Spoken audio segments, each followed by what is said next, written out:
Accounts का जो base है ना, वो सारा ये अकाउंटिंग अजम्पशन, प्रिंसिपल, स्टैंडर्ड, यही सब कुछ है बेटा। अभी लास्ट क्लास से भी बात हुई थी। मैं ये नहीं कह रहा कि ये बेस है तो ये कॉन्फ्लिक्ट्स नहीं होता हुआ नजर आएगा, कॉन्ट्रडिक्ट होता हुआ नजर नहीं आएगा। बिल्कुल आएगा बेटा। कई जगह आप देखोगे बेटा कि एक प्रिंसिपल दूसरे प्रिंसिपल से कॉन्ट्राडिक्ट भी कर रहा है, कॉन्फ्लिक्ट्स भी है इनमें आपस में बेटा। और वो तो ज्यादा इंपॉर्टेंट चीजें हैं, क्योंकि अगर किसी सब्जेक्ट को अच्छी तरह से हमें पकड़ में लेना हो तो बहुत इंपॉर्टेंट चीज है कि उसके जो कॉन्फ्लिक्ट्स हो, उनकी जो वीक पॉइंट्स हो, वो भी हमें पता हो। अगर हमें किसी चीज की बेटा पूरी कंप्लीट नॉलेज है तो उस कंप्लीट नॉलेज में एक बहुत इंपॉर्टेंट बात होती है कि उसकी जो वीकनेसेस है वो भी हमें जरूर पता हो। तो अनडाउटली बेटा जो सब्जेक्ट हम पढ़ने जा रहे हैं, ये सब्जेक्ट कुछ अकाउंटिंग अजम्पशंस, अनडाउटली कुछ प्रिंसिपल्स फॉलो करता है, कुछ स्टैंडर्ड फॉलो करता है। जिन प्रिंसिपल्स को हम पढ़ेंगे, कई बार वो प्रिंसिपल आउटडेटेड हो जाते हैं तो हम उसको मॉडिफाई करते हैं। इसलिए बेटा हमारे पास कुछ ओरिजिनल बेसिक प्रिंसिपल्स हैं, कुछ अनडाउटली हमारे पास मॉडिफाइंग प्रिंसिपल्स भी होंगे बेटा। ये एक बड़ी बड़ी बड़ी बड़ी इंपॉर्टेंट बात है बेटा।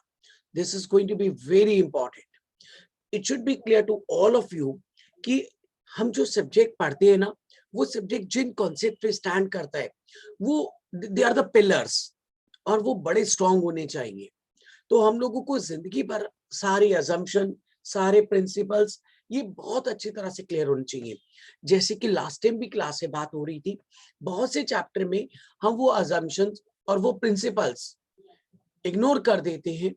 कभी वो अगर कॉन्ट्रडिक्ट कर रहे हैं तो हमें पता ही नहीं लगता कि वो कैसे कॉन्ट्रडिक्ट कर रहे हैं। जैसे अभी आज आप मेरे साथ पढ़ोगे कि अकाउंट्स में हम लोग ये एक्सपेक्ट करके चलते हैं कि एक एक चीज, एक एक प्रिंसिपल को, एक एक, आप कोई भी पॉलिसी फॉलो कर रहे हो तो उसको पूरी तरह से डिस्क्लोज करके चलो, फुल डिस्क्लोजर प्रिंसिपल पढ़ोगे। लेकिन फिर आप मेटेरियलिटी का प्रिंसिपल पढ़ोगे, वो आपको कुछ और कह देगा। वो कहेगा कि नहीं, अकाउंट में सिर्फ वही चीजें हमें दिखानी चाहिए, हमें वही चीजें डिस्क्लोज करनी चाहिए which are relevant, which are material for us. हमें अकाउंट में कोई भी इररिलेवेंट चीजें नहीं दिखानी चाहिए। हम कहेंगे सर आप हमें एक तरफ तो चलने दो, एक तरफ आप कहते हो कि एक एक चीज को बताओ, एक एक चीज को आप डिस्क्लोज करो, फिर दूसरी तरफ आप कह देते हो नहीं, सेलेक्ट करो कि जो दिखाने जा रहे हो उसमें से जो रेलेवेंट है वो दिखाओ, जो इररिलेवेंट है वो हटा दो।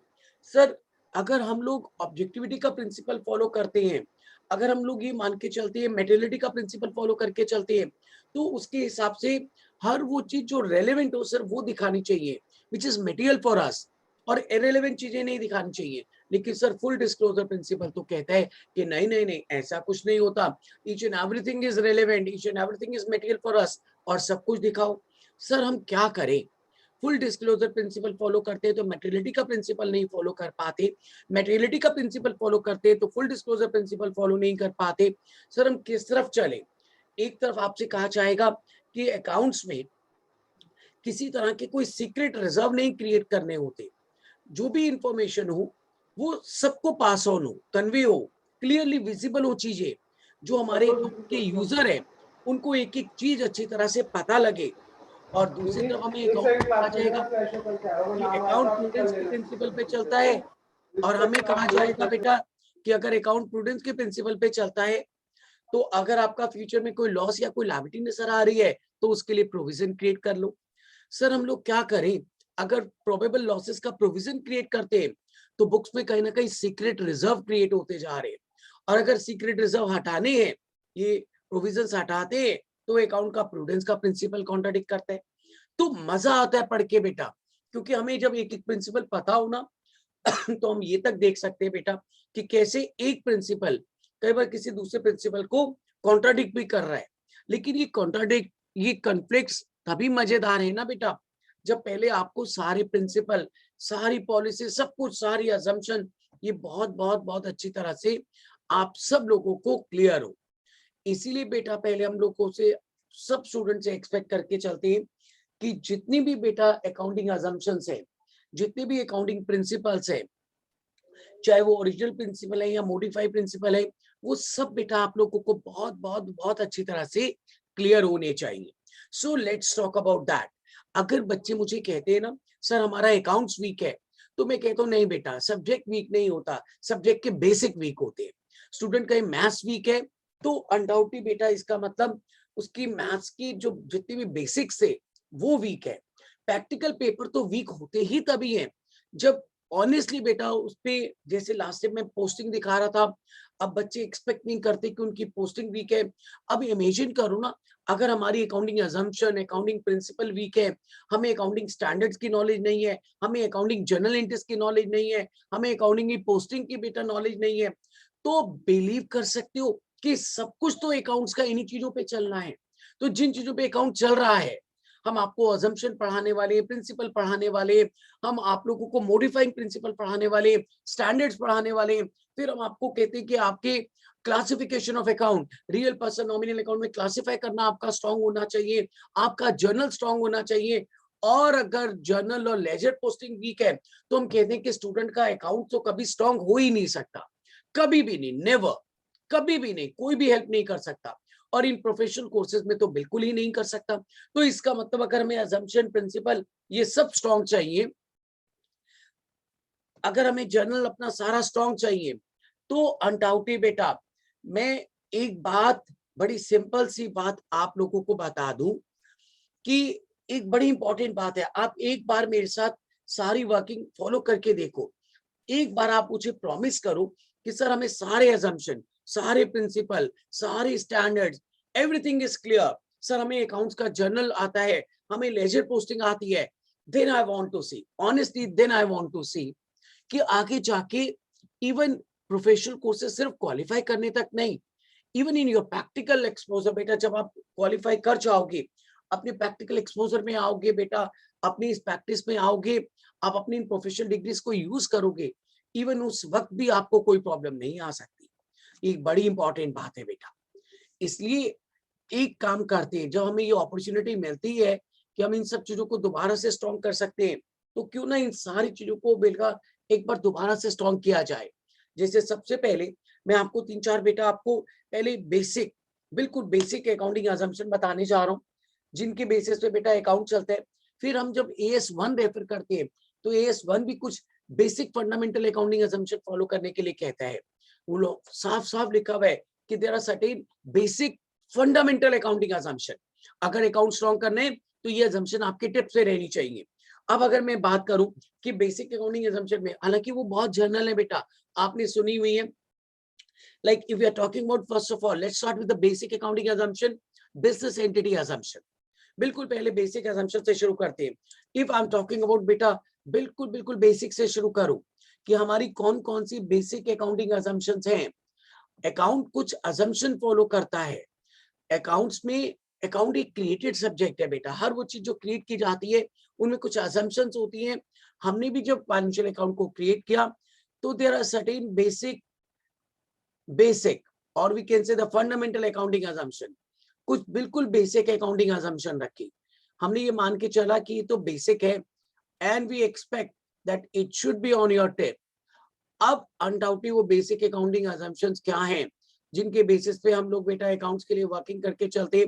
What are those basic accounting assumptions? वो बेसिक अकाउंटिंग assumptions क्या हैं?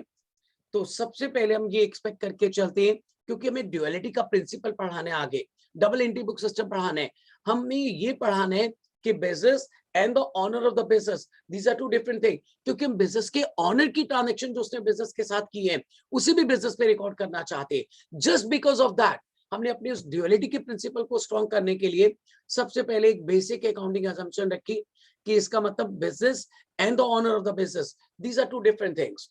आपको कहा जाता है बिजनेस एंटिटी assumption। जितने भी अकाउंट पढ़े जाते हैं वो अपने आप को बिजनेस मान के पढ़े जाते हैं। बिजनेस एंटिटी assumption हम लोगों से एक्सपेक्ट किया जाएगा कि आप लोगों को हमेशा हर वक्त टिप्स पे रहना चाहिए कि जब भी अकाउंट में कोई चैप्टर पढ़ा जाएगा तो आप अपने आप को बिजनेस की एंटिटी मान के चलोगे। मतलब द आइडेंटिटी, आपकी एंटिटी का मतलब है identity. What should be your identity while recording the transaction of the business?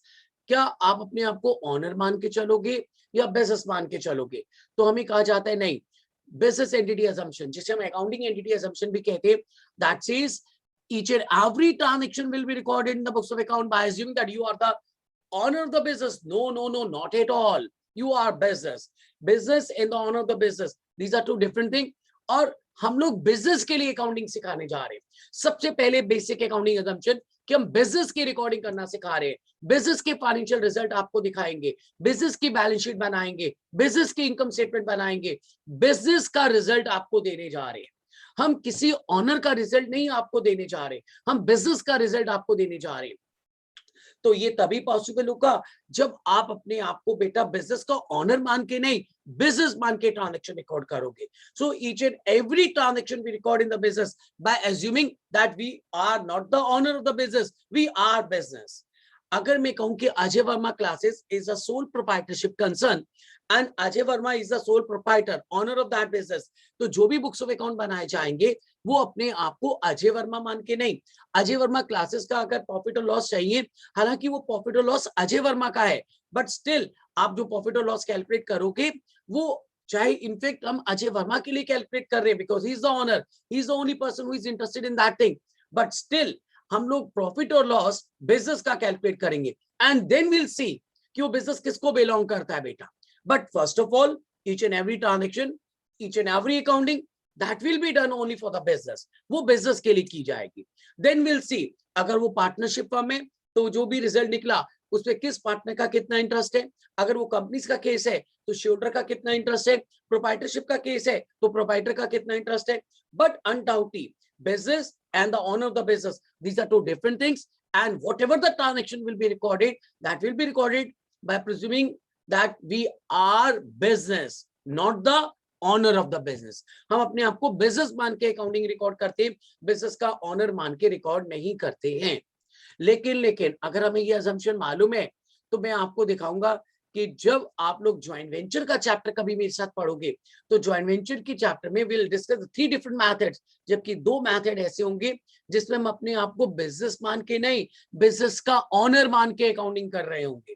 तो ज्वाइंट वेंचर के चैप्टर को पढ़ते हो तो हमें पता होना चाहिए ना that each and every chapter we have done in the account by assuming that we are business and not the owner of the business. हम अपने आप को बिजनेस मान के अकाउंटिंग कर रहे हैं, ऑनर ऑफ द बिजनेस मान के नहीं कर रहे. तो इससे क्या होगा, इससे हमें पता होगा कि सर अगर किसी चैप्टर में हमने अपने आप को बिजनेस का ऑनर माना है तो अनडाउटली इसका मतलब हम ना कोई ना कोई बेटा किसी अजम्पशन को वायलेट कर रहे हैं. नहीं तो कभी भी ऐसा नहीं होता कि अकाउंट में कोई भी चैप्टर अपने आप को बिजनेस का ऑनर मान के पढ़ा जाए. सारी ट्रांजैक्शन अपने आप को हम बिजनेस मान के रिकॉर्ड करते हैं. लेकिन बात की जाएगी जॉइंट वेंचर जैसे चैप्टर में जहां आपसे कहा जाएगा कि आप अपने आप को को वेंचरर ऑनर मान के बिजनेस की ट्रांजैक्शन अपने ट्रांजैक्शन रिकॉर्ड करो, ना कि अपने आप को बिजनेस मान के. तो इट मींस हम सब लोग जानते हैं बेटा business and the owner of the business, these are two different things and whatever the transaction will be recorded that will be recorded assuming that we are business. Business की transaction की बात की जाएगी तो इसका मतलब अगर बिजनेस के ऑनर ने भी बिजनेस के साथ ट्रांजैक्शन की, ये जाके धीरे धीरे बेटा पता है किसको सपोर्ट करेगा, ड्यूअल एंटिटी प्रिंसिपल को. ये अजम्पशन हम क्यों बनाते हैं, क्योंकि अजम्पशन के बाद हम आपको प्रिंसिपल पढ़ाते हैं. प्रिंसिपल अगर मैं हिंदी में कहूं तो सिद्धांत, तो अकाउंट के कुछ प्रिंसिपल है, कुछ सिद्धांत है, लेकिन उनके लिए पहले उन सिद्धांत के लिए बेटा कुछ अजम्पशन होंगी. जैसे हम कहते हैं ना कि हम अपने बच्चों को कुछ बनाना चाहते हैं तो पहले हमें उनके आगे बेटा की एग्जांपल सेट करना पड़ेगा. अगर हम मेहनत करेंगे तो हमारे बच्चे क्यों नहीं करेंगे, अगर टीचर मेहनत करेगा तो स्टूडेंट मेहनत क्यों नहीं करेगा, अगर टीचर ही मेहनत नहीं कर रहा, अगर पेरेंट्स ही मेहनत नहीं कर रहे तो हम अपने बच्चों को बेटा क्या सिखाएंगे. This is very impossible. अगर मैंने मेहनत नहीं की हो और मैं अपने बच्चों को कहूं कि मेहनत करो, मैंने नहीं की तुम कर लो, ये नहीं हो सकता. It is almost impossible. मैं अपने स्टूडेंट को कहूं कि टीचर मेहनत नहीं करेगा लेकिन तुम तो करो क्योंकि वो टीचर बन चुका है, दिस इज एब्सोल्युटली रॉन्ग. इसका मतलब हम कहीं ना कहीं ड्यूअलिटी के कॉन्सेप्ट को फॉलो करने जा रहे हैं, धीरे धीरे आगे कुछ प्रिंसिपल पढ़ाने जा रहे हैं. हमें पता है कि कुछ प्रिंसिपल जो हम पढ़ाने जा रहे हैं उन प्रिंसिपल से पहले हमें कुछ अजम्पशन आपको बतानी पड़ेंगी जिससे हमारे वो प्रिंसिपल, हमारे वो सिद्धांत वो स्ट्रांगली हम बना सके, उन्हें फॉलो कर सके. Account double entry book system पे चलेगा, ड्यूअलिटी के प्रिंसिपल पे चलेगा. अब ड्यूअलिटी का कॉन्सेप्ट ही फेल हो जाएगा अगर मैं आपको पढ़ाते वक्त मैं पहले आपको कुछ ओरिजिनल प्रिंसिपल पढ़ाऊंगा जो हमारे बिल्कुल बिल्कुल ओरिजिनल प्रिंसिपल से जो हमने अकाउंट को बेटा सक्सेसफुल बनाने के लिए बनाए, उन ओरिजिनल प्रिंसिपल में सबसे पहले अगर मैं आपको ड्यूअलिटी का कॉन्सेप्ट पढ़ाऊंगा, ड्यूअल एंटिटी प्रिंसिपल पढ़ाऊंगा, तो बिना बिजनेस एंटिटी असम्पशन के वो फेल हो जाएगा. क्योंकि वहां पे हमें कहा जाएगा कि इवन बिजनेस के ऑनर ने भी बिजनेस के साथ कोई ट्रांजेक्शन की तो उसे भी एज एन आउटसाइडर मान के आपको रिकॉर्ड करना है। तभी तो आपको याद होगा बेटा, जब हम अकाउंटिंग इक्वेशन पढ़ते थे कभी 11th स्टैंडर्ड में, तो हम कहते थे liabilities is equal to asset, जब हम ड्यूअलिटी का प्रिंसिपल शुरू करते हैं। लेकिन उस लायबिलिटी को फिर हम दो पार्ट में सेग्रेगेट कर देते, that is outsider liabilities and owners liabilities. Owner fund यानी कि बिजनेस के ऑनर को भी हम बेटा बिजनेस पे रिकॉर्ड करके चलते हैं, उनके फंड्स को, उनकी ट्रांजैक्शन को भी रिकॉर्ड करके चलते हैं। वो तभी हो पाएगा जब आप पहले स्ट्रांगली इस अजम्पशन को फॉलो करोगे, that is business entity assumption. अगर हमने अपने आप को बिजनेस नहीं माना तो हम ड्यूअलिटी का प्रिंसिपल ही शायद फॉलो नहीं कर पाएंगे। आपको मैं दिखाऊंगा बेटा कि एक के साथ एक चीज जुड़ी हुई है बेटा। अगर आप एक चीज थोड़ी सी वीक रखोगे, अगर अभी मैं आगे जाके आपको ड्यूअलिटी का प्रिंसिपल पढ़ाऊंगा बेटा, ड्यूअल एंटिटी कॉन्सेप्ट पढ़ाऊंगा, तो आपको पता है ये जो ड्यूअल एंटिटी का प्रिंसिपल मैं पढ़ाऊंगा, ड्यूअल एंटिटी प्रिंसिपल जिसे हम डबल एंट्री बुक सिस्टम भी कहते हैं बेटा, और पूरा का पूरा अकाउंट हमारा डबल एंट्री बुक सिस्टम पे चलता है। अब ये जो डबल एंट्री बुक सिस्टम है ये फेल हो जाएगा, will not be able to follow this principle. हम इस प्रिंसिपल को फॉलो ही नहीं कर पाएंगे अगर हमने बिजनेस एंटिटी असम्पशन फॉलो नहीं किया। अभी धीरे धीरे पता लग जाएगा। तो अपने प्रिंसिपल को स्ट्रॉन्ग रखने के लिए हम कुछ असम्पशन पहले स्ट्रांगली लेके फॉलो करके चलना चाहते हैं, that each one of you should be clear कि सर दीज आर, क्योंकि अगर कोई प्रिंसिपल हमारे हाथ से निकलने लगा होगा तो हम दिखाएंगे नहीं बेटा, वो बिल्कुल नहीं निकल पाएगा, प्रोवाइडेड ये जो आपको असम्पशन बताई गई है अगर आप इन असम्पशन को फॉलो करके चलते हो। इसका मतलब बिजनेस एंटिटी असम्पशन हमारे अकाउंट के एक बड़े स्ट्रॉन्ग प्रिंसिपल को पकड़ के चलना चाहेगा। ड्यूअलिटी का जो कंसेप्ट है, डबल एंट्री बुक सिस्टम जो है, अगर हम बिजनेस एंटिटी असम्पशन फॉलो नहीं करेंगे तो शायद डबल एंट्री बुक सिस्टम भी फॉलो नहीं कर पाएंगे। So whatever the transaction will be recorded in the business, ये अपने आप को बिजनेस मान के रिकॉर्ड की जाएंगी, बिजनेस का ऑनर मान के बिल्कुल भी रिकॉर्ड नहीं की जाती है। It should be clear to all of you. और बिजनेस अपने पास कौन सी ट्रांजैक्शन रिकॉर्ड करता है, which can be measured in money or money's worth, that is money measurement assumption। आप मॉनेटरी टर्म में किसी चीज को मेजर नहीं कर पा रहे तो एक बहुत बहुत बहुत इंपॉर्टेंट प्रॉब्लम हो जाएगी। If the measurement in the terms of money or money worth is not possible, will not be able to record that transaction। यानी कि हम आपको अकाउंटिंग ट्रांजेक्शन रिकॉर्ड करने के कुछ तरीके बताने लगे, कुछ असम्पशन बताने वाले हैं। एक, जब भी आप बिजनेस में ट्रांजेक्शन रिकॉर्ड करोगे तो अपने आप को बिजनेस का ओनर मान के नहीं बिजनेस मान के करोगे, और अगर आप बिजनेस मान के अपने बिजनेस में कोई ट्रांजेक्शन रिकॉर्ड करोगे तो सिर्फ उन्हीं ट्रांजेक्शन को रिकॉर्ड करोगे which can be measured in money और मनी इज वर्थ, जिसको मॉनेटरी टर्म में मेजर कर सकते हैं। Anything which can not be measured in money, जिसे भी हम मॉनेटरी टर्म में मेजर नहीं कर सकते, उस ट्रांजेक्शन को हम बुक्स पे रिकॉर्ड नहीं कर सकते। That is the money measurement assumption is. इसका मतलब अगर मैं कहता हूं कि मैंने अगर अभी आपको धीरे धीरे ना हम ट्रांजेक्शन और इवेंट में भी फर्क बताएंगे। हम आपको बताएंगे कि अकाउंट्स में कैसे ट्रांजेक्शन रिकॉर्ड होती है, इवेंट को रिकॉर्ड नहीं किया जा सकता। और कहीं ना कहीं देखना बेटा, वो ट्रांजेक्शन इवेंट में भी कहीं ना कहीं कुछ फर्क इसी चीजों से आ जाएगा। अब मैं कहूं कि मैंने बेटा किसी मंदिर में, किसी गुरुद्वारे में जाके बहुत सेवा की, मैंने अपने पेरेंट्स की सेवा की, इस चीज को अकाउंट्स की लैंग्वेज में रिकॉर्ड करो। And what is the language of the account is that to make a proper journal entry for each and every transaction। मैंने कहा मेरे लिए तो ये भी ट्रांजेक्शन है कि मैंने आज सुबह जाके किसी मंदिर में सेवा की, किसी गुरुद्वारे में मैंने सेवा की, and record this transaction in the books of account. इस ट्रांजेक्शन को बुक्स ऑफ अकाउंट में रिकॉर्ड करो। Now how it is possible बेटा, अगर मैंने मंदिर में जाके सेवा की बट मॉनेटरी टर्म में की, लेट्स से बेटा मैंने मंदिर में जाके 100 रुपए की donation the, 100 rupee donation, 100, that means monetary measurement possible हो गया, मनी मेजरमेंट पॉसिबल हो गया। मॉनेटरी टर्म में आप अपनी उस चीज को रिकॉर्ड कर पा रहे हो, आप एक्सप्रेस कर पा रहे हो। If you are unable to express anything in monetary terms, will be unable to record that transaction into the business। जब तक आप चीजों को मॉनेटरी टर्म में एक्सप्रेस नहीं करोगे हम उसे रिकॉर्ड नहीं कर पाएंगे। तो अगर आपने कहा सर मैंने मंदिर में जाके 100 रुपए की डोनेशन दी और मैंने मंदिर में जाके झाड़ू लगाया, सफाई की, इन सबको रिकॉर्ड करो, तो मैं सिर्फ और सिर्फ उनमें से जो आपने मंदिर में मॉनेटरी टर्म में डोनेशन दी, आपने मंदिर में जाके 2000 रुपए के कपड़े डोनेट कर दिए, इवन वो जो कपड़े डोनेट किए आपने, मैं उसको भी रिकॉर्ड कर पाऊंगा क्योंकि उन कपड़ों की कुछ ना कुछ तो मॉनेटरी वैल्यू है, उसे मॉनेटरी टर्म में मेजर तो कर पाते हैं, उसका मनी मेजरमेंट पॉसिबल तो है। If money measurement is not possible, will not be able to record that transaction. अगर आप उसको monetary term में measure नहीं कर पाओगे तो हम उसे record भी नहीं कर पाएंगे. So only those transactions can be recorded which can be measured in money or money's worth. Money's worth का मतलब ये होता है कि monetary term में उसकी कोई value अगर आप express कर पाओगे. If you are unable to record that thing, अगर मैं आपसे कहता हूं कि कोई भी ऐसी ट्रांजेक्शन जिसकी मॉनेटरी टर्म में वैल्यू एक्सेस नहीं की जा रही, तो whatever the type of that transaction is, चाहे वो दुनिया की कोई भी ट्रांजेक्शन हो, will not be able to record that transaction. So for recording this is very important is that first of all it should be clear to all of you that money measurement assumption should be there. अगर आप उसको monetary term की value में access नहीं कर पा रहे हो तो मैं उसे अकाउंट में रिकॉर्ड भी नहीं कर पाऊंगा. So only those transactions can be recorded which can be measured in money or money's worth. लेकिन एक बहुत इंपॉर्टेंट बात, हम अपने आप को बिजनेस मान के अकाउंट बनाएंगे, बिजनेस में सिर्फ वही ट्रांजैक्शन रिकॉर्ड करेंगे जो मॉनेटरी टर्म में मेजर की जा सकती हैं. लेकिन एक सबसे सबसे सबसे strong assumption, going concern assumption.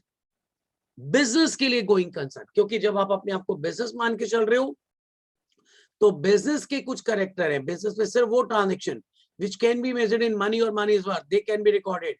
Business की लाइफ हम असर्टेन मान के चलेंगे. एक बार अगर आपने बिजनेस शुरू कर दिया तो it will go and go on. Going concern assumption, हम लोग ये मान के चलते कि अगर आपने एक बार बिजनेस, क्योंकि एवरीथिंग, सबसे पहले मैंने बिजनेस एंटिटी असम्पशन क्यों लिखा, क्योंकि मनी मैनेजमेंट असम्पशन भी बिजनेस के लिए, कि बिजनेस में जिन ट्रांजैक्शन को मॉनेटरी टर्म में रिकॉर्ड कर सकते हो सिर्फ उसकी रिकॉर्डिंग होगी. और बिजनेस की लाइफ की बात की जा रही है कि बिजनेस की लाइफ कितनी होगी. सर बिजनेस की लाइफ तो असर्टेन मान के चलेंगे. एक बार अगर बिजनेस, क्योंकि आपने फर्स्ट असम्पशन में क्या पढ़ा कि business and the owner of the business, these are two different identities, two different entities. Business के ऑनर की जो लाइफ है वो लिमिटेड हो सकती है, सर्टेन हो सकती है, लेकिन बिजनेस की life that is always ascertain. बेटा हम ये मान के चलते कि अगर आपने एक बार बिजनेस शुरू कर दिया तो इट विल गो ऑन, चलता रहेगा. बिजनेस का ऑनर भी खत्म हो गया तो भी बिजनेस चलता रहेगा. अगर किसी बिजनेस को लेट्स से बेटा किसी पर्सन के ग्रैंडफादर चलाते थे, ग्रैंडफादर की डेथ हो गई तो फादर चला रहे, फादर की डेथ हो गई तो बेटा चला रहे, यानी कि बिजनेस तो चलता जा रहा है. The continuation of the business is still there. चाहे बिजनेस का ऑनर चेंज होता जा रहा है, बिजनेस के ऑनर की आइडेंटिटी चेंज होती जा रही है. पहले उसके ग्रैंडफादर चलाते थे, फिर फादर चलाते थे, अब बेटा चला रहे, but the business is still there. Undoubtedly that is the concept of going concern assumption. आपको पता है ये गोइंग कंसर्न असम्पशन ही तो है जिसकी वजह से देखना अभी बेटा मुझे अकाउंटिंग पीरियड असम्पशन पढ़ाना पड़ेगा. कैपिटल और रेवेन्यू ट्रांजैक्शन की लास्ट टाइम बात की जा रही थी, तो कैपिटल और रेवेन्यू ट्रांजैक्शन में क्यों डिफरेंशिएट करना पड़ता है, क्योंकि अगर बिजनेस की लाइफ असर्टेन है, बिजनेस अगर आपने एक बार शुरू कर दिया, जैसे हम कहते हैं ना learning is a never ending process, so business has a never ending life. बेटा जैसे learning is a never ending, जिंदगी भर सीखते जाओ till the last moment of the life. जब तक जिंदगी है आप सीख सकते हो, आप सीख रहे हो. ऐसे बिजनेस चलता रहेगा. अनडाउटली अब बिजनेस चलता रहेगा तो हमें कहीं तो रुकना पड़ेगा ये चेक करने के लिए कि बिजनेस को अगर सही तरह से चलाना है. बिजनेस की लाइफ भी तो एक प्रॉब्लम है. लाइफ तभी उन्हीं लोगों की ठीक है जो लोग बेटा टाइम टू टाइम अपने रूटीन, उनकी लाइफ ज्यादा बढ़ जाती है. हालांकि अंदर ही कहीं ना कहीं हमें पता है कि एक ना एक दिन किसी ना किसी दिन वो बिजनेस में वाइंड अप हो जाएगा, but still we never believe this thing in the accounts. बेटा हम ये मान के चलते कि अगर आज बिजनेस का ऑनर खत्म भी हो गया तो बहुत रेयर होगा कि वो बिजनेस खत्म हो जाए, क्योंकि उस बिजनेस को कोई ना कोई बेच देगा, कोई और उसे एक्वायर कर लेगा, वो उस बिजनेस को चलाना शुरू कर देगा. इवन बिजनेस अगर लॉस में भी है तो वाइंड अप करने से पहले हम सोचते हैं कि वो बिक जाए, या वाइंड अप करने से पहले हम खुद एफर्ट्स करते हैं कि उसे प्रॉफिट में एक बार कन्वर्ट करने की कोशिश कर लें.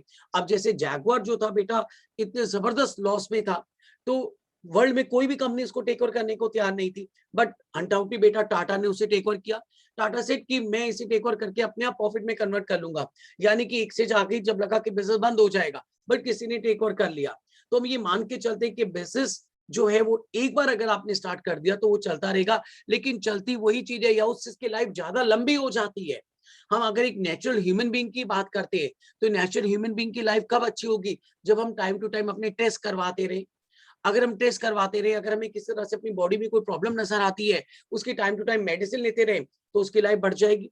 अगर आप अपने रूटीन रेगुलर टेस्ट नहीं करवाते हो और अगर आपकी बॉडी में कोई प्रॉब्लम चल रही है, तो अचानक उसी वक्त पता लगेगी जब एकदम बेटा स्टेज बहुत ज्यादा क्रुशियल हो जाएगी। और कई बार डॉक्टर भी हाथ खड़े कर देते हैं, वो भी कहते हैं कि नहीं सर, आप बिल्कुल लास्ट स्टेज पे हमारे पास आए हो, अब हमारी लिए चीजें पॉसिबल नहीं, हम इसे कंट्रोल नहीं कर पाएंगे। Now this is going to be very very very very very important बेटा। इसका मतलब अगर बिजनेस को चलाना है, तो बिजनेस को रोक के चेक करना पड़ेगा। एक गाड़ी भी सही तरह से नहीं चल सकती बेटा जब तक आप उसको टाइम टू टाइम सर्विस नहीं करवाते, उसका फ्यूल चेंज नहीं करवाते, उसकी रिपेयरिंग नहीं करवाते।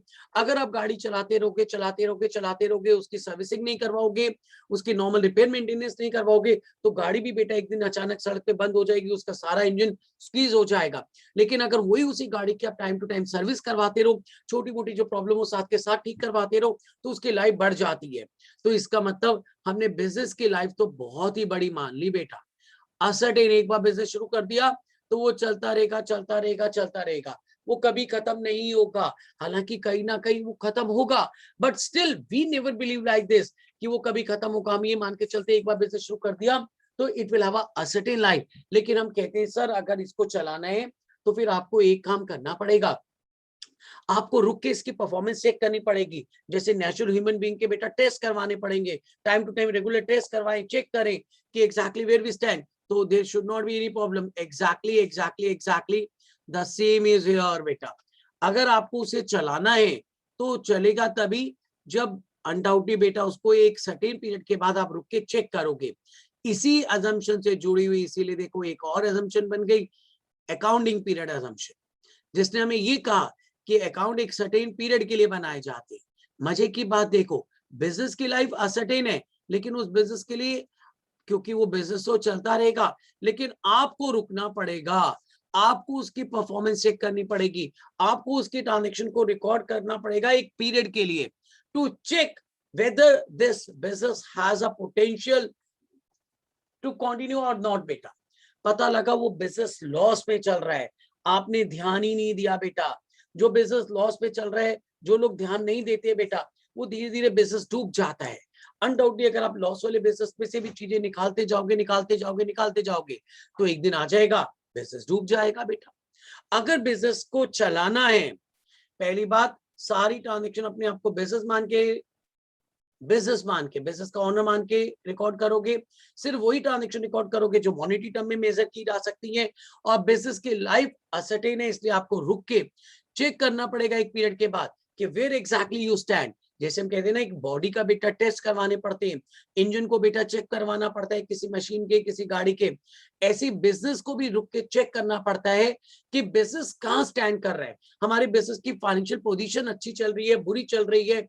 अनडाउटली एटलीस्ट जिन लोगों ने, तभी तो हमें एक चैप्टर पढ़ाया जाता है, the person who are interested in our financial result. हम कहते हैं हमारे क्रेडिटर, हमारे मतलब सप्लायर, हमारे कस्टमर, गवर्नमेंट एजेंसीज, ये सब लोग क्यों? क्योंकि everyone who is has a connection with our business, they want to know कि जहां उन्होंने पैसा लगाया है वो सब ठीक तो चल रहा है ना, क्या उसकी परफॉर्मेंस में कोई प्रॉब्लम तो नहीं है? क्योंकि अचानक पता लगे वो बिजनेस लॉस पे चला गया, सब कुछ डूब गया, आपको बिजनेस बंद करना पड़ गया। So we don't want that. What we want exactly, नहीं सर हमारे बिजनेस की लाइफ तो बहुत लंबी होनी चाहिए। जैसे हम कहते हैं सर भगवान करे हमारे पेरेंट्स की, हम सब की बेटा, हमारे भाई बहनों के, बच्चों की जिंदगी में, दुनिया में सबकी बेटा जो लाइफ है वो ज्यादा से ज्यादा लंबी चले, ज्यादा से ज्यादा बेटा हमें ब्लेसिंग्स मिले अपने पेरेंट्स की, हमारे फैमिली मेंबर्स की, वो जिंदगी भर हमारे साथ चले। कहा जाता है ना कि अगर हमारे पेरेंट्स हमारे साथ है तो this is one of the best blessing of the God is. तो अनडाउटली हम क्यों चाहते हैं कि वो उनकी ब्लेसिंग बेटा हमारे साथ जिंदगी भर रहे। इट इज लाइक दिस, क्योंकि हमें ये लगता है कि अगर उनकी ब्लेसिंग्स हैं तो हम लोग बेटा मेहनत कर रहे हैं, हम सर्वाइव कर रहे हैं। अनडाउटली तो बिजनेस के लिए भी ब्लेसिंग्स हैं, ब्लेसिंग्स चाहिए, और ब्लेसिंग्स के लिए बेटा बिजनेस की परफॉर्मेंस चेक करनी पड़ेगी। क्यों हमारे पेरेंट्स कहते बेटा हम मेहनत करें, हम कुछ बने, वो हमारे बनाने के लिए हमें मेहनत करते हैं बेटा। अनडाउटली ऐसी बिजनेस को बनाने के लिए बेटा बिजनेस को भी चेक करना पड़ेगा कि बिजनेस की फाइनेंशियल पोजीशन क्या है। क्योंकि अगर आप किसी इंसान का कैरेक्टर नहीं बनाते हो, आप किसी इंसान को मेहनती नहीं बनाते हो, तो हमें पता है आज नहीं तो कल बेटा वो डूब जाएगा। हम कहते हैं ना कि अगर किसी इंसान का कैरेक्टर ही नहीं है, कोई इंसान मेहनती नहीं है, तो वो आज नहीं तो कल 100% कंफर्म है कि खत्म हो जाएगा। And one who is a hard working and one who has a good character बेटा, तो अनडाउटली उसकी लाइफ अच्छी होगी, और जितनी भी होगी बेटा वो बहुत अच्छी तरह से जिएगा। तो अनडाउटली एग्जैक्टली हम बिजनेस को भी चाहते हैं कि उसकी लाइफ ज्यादा से ज्यादा बड़ी हो, ज्यादा से ज्यादा लंबी हो। तो आपको रुक के बेटा पहले चेक करना पड़ेगा कि एक पीरियड के बाद वेयर एग्जैक्टली यू स्टैंड। इसलिए जब हम अकाउंटिंग करते हैं तो हमेशा एक पीरियड के लिए अकाउंटिंग करते हैं। और क्या आपको पता है, अकाउंटिंग पीरियड असम्पशन की वजह से ही कैपिटल और रेवेन्यू ट्रांजैक्शन में हमें डिफरेंशिएट करना पड़ता है बेटा। मैंने लास्ट क्लास से आपसे क्या कहा था कि हम आपको एक छोटा सा चैप्टर पढ़ाते हैं, जिस चैप्टर में हम सिर्फ और सिर्फ आपको क्या पढ़ाते हैं, this is going to be very important बेटा। उस चैप्टर में हम आपको सिर्फ और सिर्फ कैपिटल और रेवेन्यू ट्रांजैक्शन में डिफरेंशिएट करना सिखाते हैं। क्यों सिखाते हैं कैपिटल और रेवेन्यू ट्रांजैक्शन में डिफरेंशिएट करना? क्योंकि one who is not capable to differentiate between the capital and the revenue transaction will not be able to get the profit और loss for one particular accounting period. वो अपने एक accounting period का profit या loss calculate ही नहीं कर पाएगा बेटा। उसे रुकना पड़ेगा, उसे देखना पड़ेगा कि उसने जो एक्सपेंस किए उसमें से कितने एक्सपेंस का बेनिफिट उसने एक अकाउंटिंग पीरियड में अवेल किया है। अभी हम आपको प्रिंसिपल में रेवेन्यू रिकॉग्निशन प्रिंसिपल पढ़ाएंगे। रेवेन्यू रिकॉग्निशन प्रिंसिपल में हम आपको क्या सिखाने वाले हैं कि अगर आपने एक पीरियड में जो भी रेवेन्यू अर्न किया है, आप उसे रिकॉग्नाइज करो, आइडेंटिफाई करो that this is the benefit has been which has been generated in this particular period। फिर हम आपको अभी कहीं ना कहीं बेटा मैचिंग प्रिंसिपल पढ़ाने लगे कि उसी रेवेन्यू को जनरेट करने के लिए आपने एक सर्टेन पीरियड में कितने एक्सपेंसेस किए वो देखो, उन रेवेन्यू को एक्सपेंसेस से मैच करो, तब आपके पास एक बिजनेस का प्रॉफिट या लॉस आएगा। एग्जैक्टली इसका मतलब आप लोगों को अगर एक बिजनेस का अपने प्रॉफिट और लॉस की पोजीशन चाहिए, अगर एक पीरियड के बाद रुक के आपको अपनी बैलेंस शीट पोजीशन चाहिए, तो ये सब तभी पॉसिबल हो पाएगा जब अनडाउटली बेटा आप लोग कैपिटल और रेवेन्यू ट्रांजैक्शन में डिफरेंशिएट करोगे। कैपिटल और रेवेन्यू ट्रांजैक्शन में हम क्या सिखाते हैं? यही तो सिखाते हैं कि रेवेन्यू का मतलब ही क्या है कि कितनी ट्रांजैक्शन आपने एक बिजनेस में की जिसका पीरियड आपने एक अकाउंटिंग पीरियड में अवेल कर दिया, income earn in that particular period, और उसी इनकम को अर्न करने के लिए आपने कितने एक्सपेंसेस किए उन सबको आइडेंटिफाई करना है। तो आपको कैपिटल और रेवेन्यू रिसीट में डिफरेंशिएट करना आना चाहिए, कैपिटल और रेवेन्यू एक्सपेंस में डिफरेंशिएट करना आना चाहिए। क्योंकि हमें कहा जाएगा कि कुछ एक्सपेंसेस ऐसे होंगे जिसका बेनिफिट आपको एक अकाउंटिंग पीरियड से ज्यादा पीरियड के लिए मिलता है, लेकिन हमें तो एक पीरियड का प्रॉफिट और लॉस कैलकुलेट करना है। आपने कभी सोचा बेटा इसी अकाउंटिंग पीरियड के, अब ये कोई असम्पशन नहीं है, इससे हमारे अकाउंट की एक बड़ी इंपॉर्टेंट वर्किंग आ जाएगी कि सर ये अकाउंटिंग पीरियड असम्पशन हम तभी फॉलो कर पाएंगे जब हम कैपिटल और रेवेन्यू ट्रांजैक्शन को डिफरेंशिएट करेंगे। That is differentiation between the capital and the revenue transaction. One who is not able to differentiate between the capital and the revenue transaction will not be able to follow the accounting period, and one who is not able to follow the accounting period, तो उसके basis के life कैसे अच्छी रहेगी? मतलब अगर आपने अपनी गाड़ी की टाइम टू टाइम सर्विस नहीं करवाई तो गाड़ी की लाइफ कैसे बढ़ेगी? अनडाउटली इसका मतलब अगर आप अपने बिजनेस की लाइफ बढ़ाना चाहते हो तो एक सर्टेन टाइम पीरियड के बाद रुक के आपको चेक करना चाहिए कि वेयर एग्जैक्टली यू स्टैंड, आप कहां स्टैंड करते हो, आपकी बिजनेस की फाइनेंशियल पोजीशन क्या है, आपकी वर्थ क्या है। And of course that would be possible if you are capable to differentiate between capital and the revenue transaction. So differentiation between the capital and the revenue transaction basically is one of the most important working is to follow the accounting period assumption. अब ये कोई assumption नहीं है differentiate between capital and revenue transaction, लेकिन accounting period assumption को support करता है ये concept, that is ये हमारे लिए concept बन जाएगा कि बच्चों को कैपिटल और रेवेन्यू ट्रांजैक्शन में डिफरेंशिएट करना आना चाहिए। हर बच्चे को पता होना चाहिए कि जो एक्सपेंस आपने किया है उसमें से कितने एक्सपेंस का बेनिफिट आपने रेवेन्यू को जनरेट करने के लिए एक पीरियड में अवेल कर लिया है। मैंने अपने स्टाफ को बेटा 10,000 सैलरी पे की, जिसमें से मैंने 8,000 का बेनिफिट उनसे ले लिया। मतलब मेरे पास बेटा एम्प्लॉइज काम कर रही थी, कि सर पहले आप हमें पेमेंट करोगे उसके बाद काम करना शुरू करेंगे। सर हम जिंदगी में बहुत धोखे खा चुके हैं, लोग काम ले लेते हैं पैसे नहीं देते। सर अब हमने उल्टा कर लिया, हम नहीं भागेंगे। सर आप हमारा जो रिकॉर्ड जो डॉक्यूमेंट रखना चाहो रख लो, लेकिन हम पहले पैसे लेंगे फिर काम करेंगे। I said okay, no problem at all. जब मेरी इंटेंशन गलत नहीं है, मेरा दिमाग गलत नहीं जा रहा, तो और अगर आपके भी दिमाग में ऐसा नहीं है तो I don't have any problem, मुझे तो आपसे काम लेना है, ये लो 10,000 ले लो। अब आपने उससे 10,000 ले लिए। अब आपने उसके अगेंस्ट तभी तो 10,000 मैंने दिए, लेकिन उसके अगेंस्ट अभी तक मैंने बेनिफिट नहीं लिया, तो that will be consider as first of all the prepaid.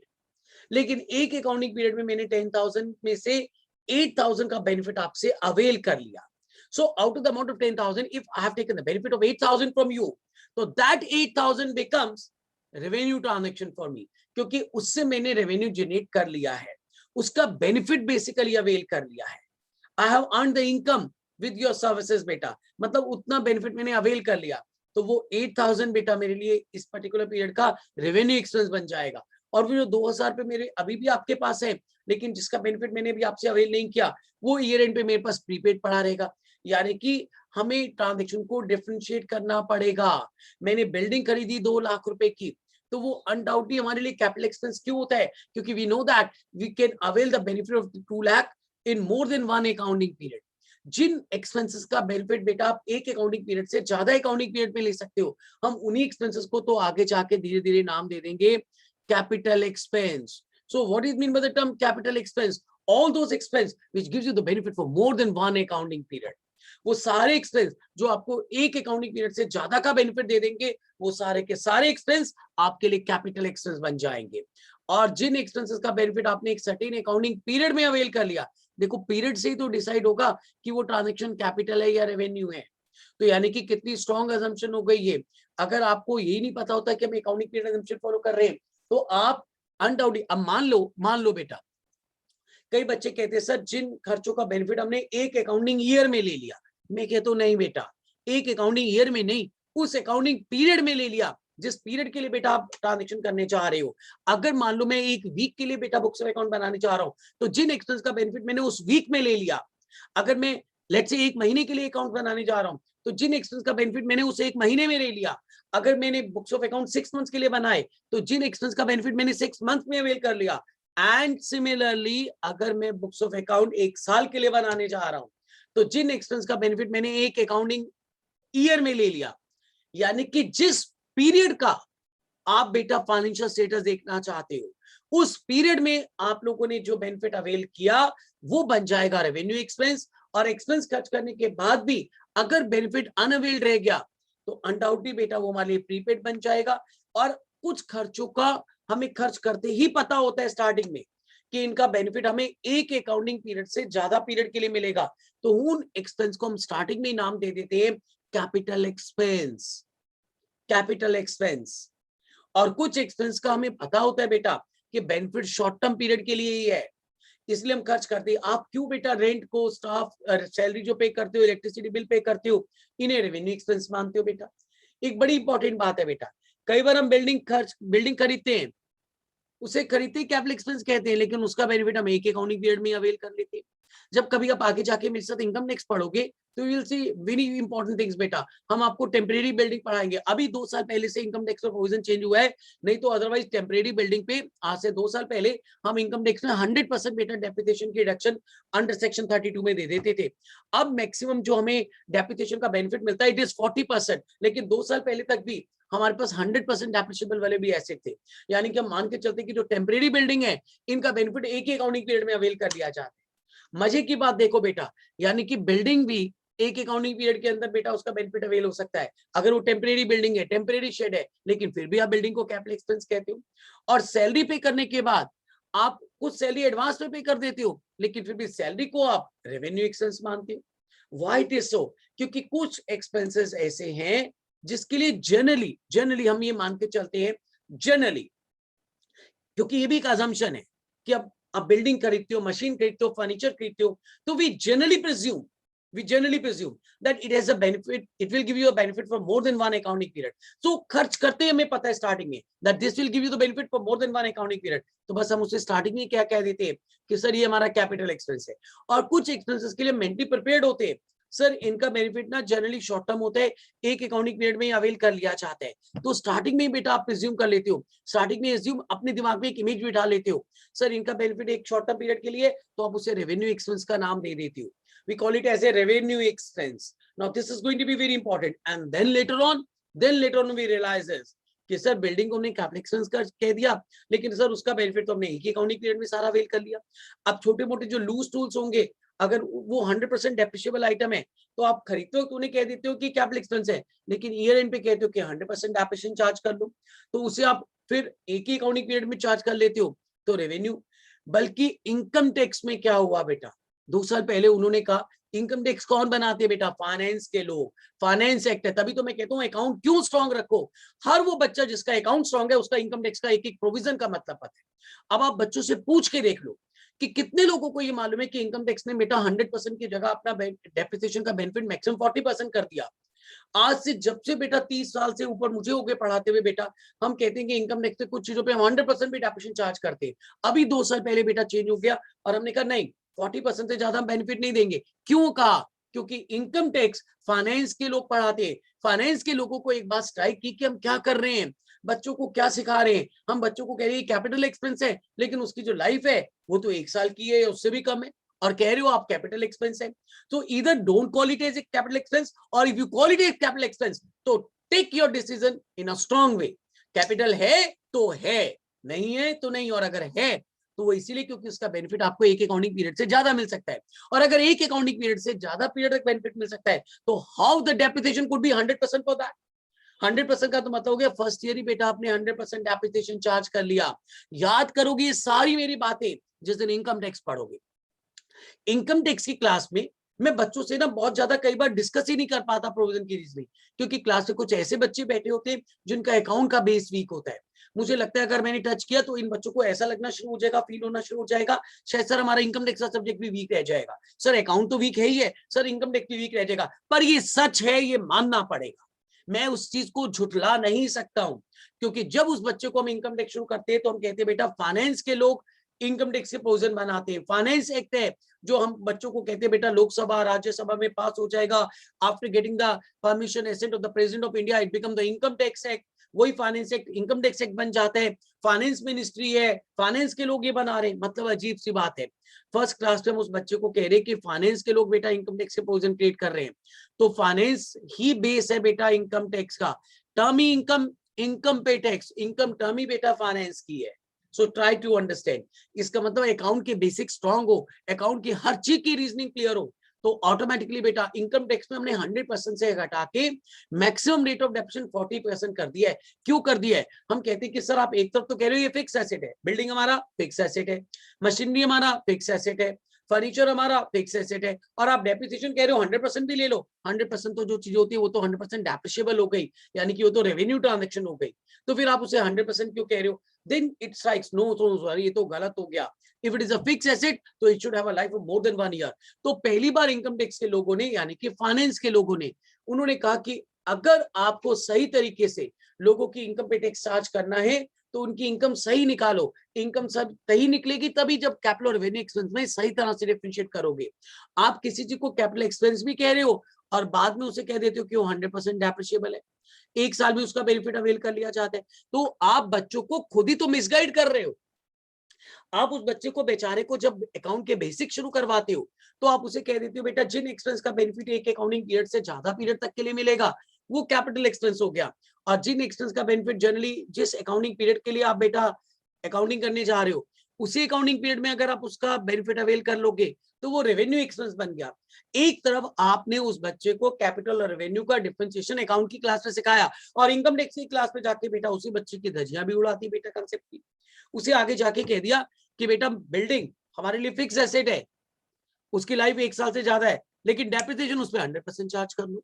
No what does exactly mean, उसकी लाइफ 1 साल से ज्यादा है लेकिन डेप्रिसिएशन उस पर 100% चार्ज कर लो। अभी जस्ट 2 years बैक हमने अभी चेंज किया वर्किंग, और हमने instead of 100% maximum rate of depreciation 40% रखा। लास्ट ईयर तक कुछ चीजों पे प्लांट मशीनरी पे भी मैक्सिमम 60% रखा। अब undoubtedly what is this, income tax के लोगों ने यानी कि फाइनेंस के लोगों ने कहा नहीं नहीं ऐसी बातें बच्चों के साथ मत करो, उन्हें सिखाओ, उन्हें कंफ्यूज मत करो। आप एक ही चीज के दो स्टैंडर्ड मत सेट कर दो। एक तरफ उस बच्चे को कैपिटल एक्सपेंस का मतलब होता है जिसका बेनिफिट एक पीरियड से ज्यादा पीरियड तक मिलता है, और उसी बच्चे को आगे जाके आप ये कह दो कि है तो कैपिटल एक्सपेंस लेकिन उस पर डेप्रिसिएशन 100% चार्ज कर लो। वो जस्ट एग्जैक्टली इट मीन, आप उसे कंफ्यूज करो। और फिर आगे जाके उसी बच्चे को हम इनकम टैक्स की क्लास में क्या कहते हैं, बेटा इनकम टैक्स में ना डेप्रिसिएशन के अपने रेट्स है।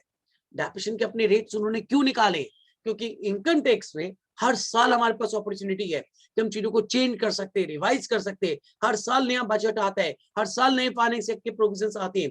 तो हमें जो जो कमियां नजर आ रही हैं, हम उनको हर साल ठीक करते जा रहे हैं। अकाउंट्स को हम बल्कि इतना सच कह रहा हूं बेटा, इतना फ्रीक्वेंटली चेंज नहीं करते हैं। लेकिन वही अकाउंट्स के लोग बेटा अकाउंट्स की वर्किंग को जब टेक्स्ट पे यूज करते हैं तो they have opportunity to update this, तो वो उसे वहां अपडेट कर लेते हैं। इसीलिए इनकम टैक्स पे हमने डेप्रिसिएशन का रेट अब 100% हटा दिया है। हम कहते हैं अगर ये फिक्स एसेट है यानी कि कैपिटल एक्सपेंस है, तो इसकी यूजफुल लाइफ 1 साल से ज्यादा पीरियड होगी, और अगर किसी एसेट की लाइफ 1 साल से ज्यादा पीरियड है तो फिर उसका डेप्रिसिएशन 100% कैसे हो सकता है? It is not possible. इसका मतलब अकाउंटिंग पीरियड को स्ट्रॉन्ग करना है, और इनकम टैक्स में तो हम अकाउंटिंग पीरियड को सबसे स्ट्रांगली पढ़ते हैं बेटा, क्योंकि वहां पे हमें बेटा एक पर्टिकुलर ईयर की बड़ी स्ट्रांगली इनकम निकालनी होती है। हर साल इनकम टैक्स के रूल्स चेंज हो जाते हैं, रेट चेंज हो जाते हैं। तो जिस ईयर का बेटा हम प्रॉफिट और लॉस पे टैक्स निकालना चाहते हैं, पहले उस पीरियड का हम आपसे सही तरह से इनकम कैलकुलेट करना चाहते हैं। तो यू वोंट बिलीव बेटा कि इनकम टैक्स में फाइनेंस के लोगों ने क्या कहा कि अपने हर एसेट की जो यूजफुल लाइफ है वो पहले सही तरह से असरटेन करो।